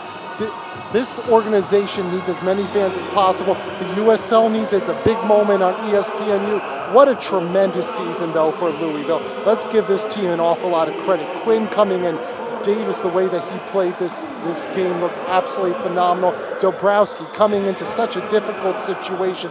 This is a Louisville team that is pointed in the right direction. So many positives, such a proud fan base right here. Louisville has absolutely nothing to hang their heads over. The way they played in that first half and bounced back. A lot of things went against them, the travel, playing in this environment, but what a tremendous performance by Red Bull 2. For New York Red Bull 2 and Ryan Meara, last week, all 5 shooters scored. He didn't make a save. His team carried him through it. This week now, Christian, 2 saves. He guessed right on 4 of the 5 shots. What a performance from the captain, Ryan Meara. Ryan Meara, impressive. And Ryan Meara's back. That hip injury 4 seasons ago, this was a guy who was a part of the Irish under-21 picture. He's thought to be maybe the next great goalkeeper for Ireland, and the way that he's now stepped up to play his performance. Ryan Meara is making a statement that he is back 110%. And what a luxury for the Red Bulls. Luis Robles, the Ironman, but Ryan Meara clearly can start in MLS. And Louisville City, back-to-back Eastern Conference finals. They lose both times. But Christian, in your first 2 years of existence, to have that type of performance, to be the #2 team in the East both years, impressive. It is impressive, and this is a fan base that comes out 6,000, 7,000 strong. We know they were watching us in Louisville, and this is a franchise that everything is going in the right direction, and you're seeing it right now. Some of the Louisville players going over to the Louisville support, clapping, doing them justice. This was a group that came a long way to come here, and they're continuing to grow. A special moment here for Red Bull 2. New York Red Bull 2 get to celebrate in front of their fans for the second straight week here after a penalty kick victory.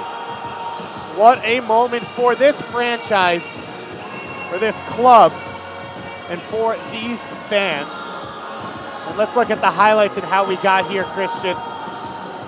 Right That's after what they were playing for. The Eastern Conference Trophy, it's what it's all about. It got started with Aiden Quinn and Paco Craig back at the 11th minute. Yeah, what a tremendous set piece right here. And Paco Craig with one of the prettiest backheaded goals that you'll ever see. Ryan Mira, who's been so steady all year for Red Bull 2, really just with no chance to put this one away. And it was a first half dominated by Louisville. Louisville was the class team. I mean, Bezecourt had some moments here, but I mean, we're looking at just second half, Red Bull 2 showing up. Derek Etienne very nearly drawing it level here. But Red Bull 2, wave after wave. Louisville had some opportunities, but it was just all Red Bull one-way traffic. Here we had Davis very nearly putting the team up, but this was the moment right here where Red Bull 2 drew it level, the French Connection. Let's talk about New York Red Bull 2. Dominated, as you said, at home in the first half. They were the highest scoring team ever in the USL season, and yet they don't get frustrated. They continue to persevere. We see the red cards, a slew of them in extra time, 2 to Louisville, 1 to New York.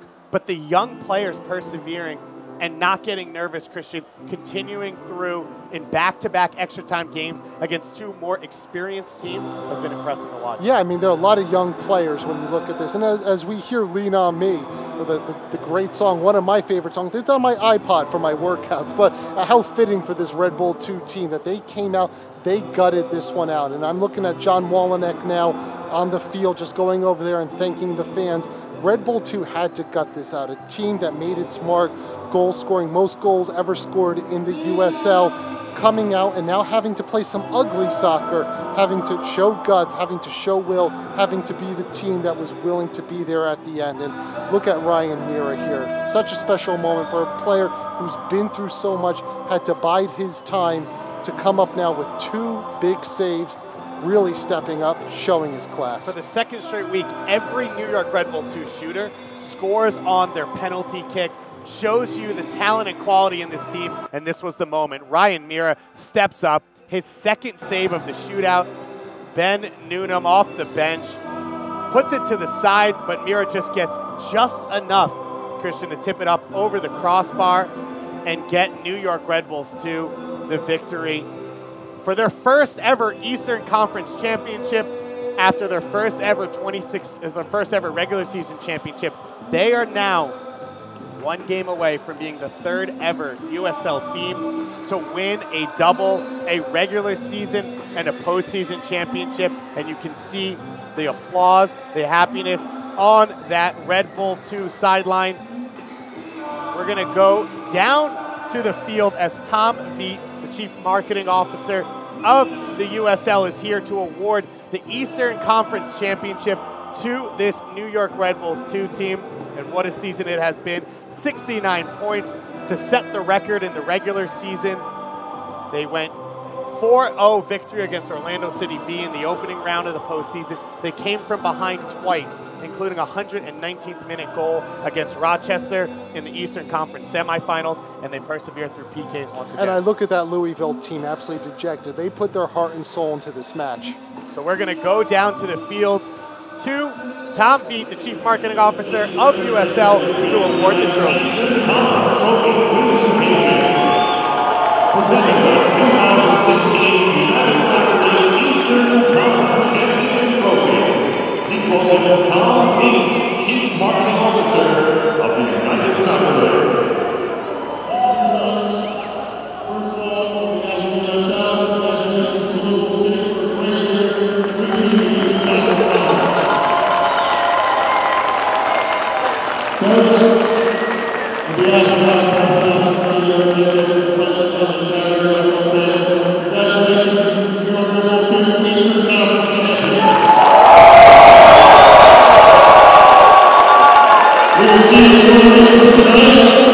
Ladies and gentlemen,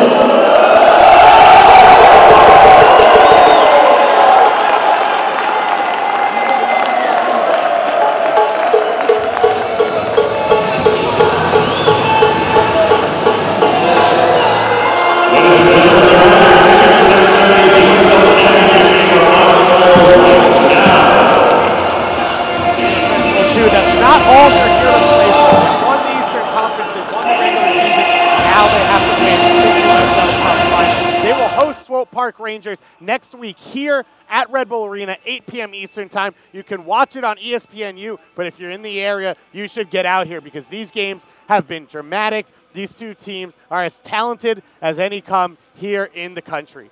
For Christian Dyer, our producer Paul Hawkins, myself, David Goss, thank you so much for joining us all season here on the USL YouTube channel, and have a good night.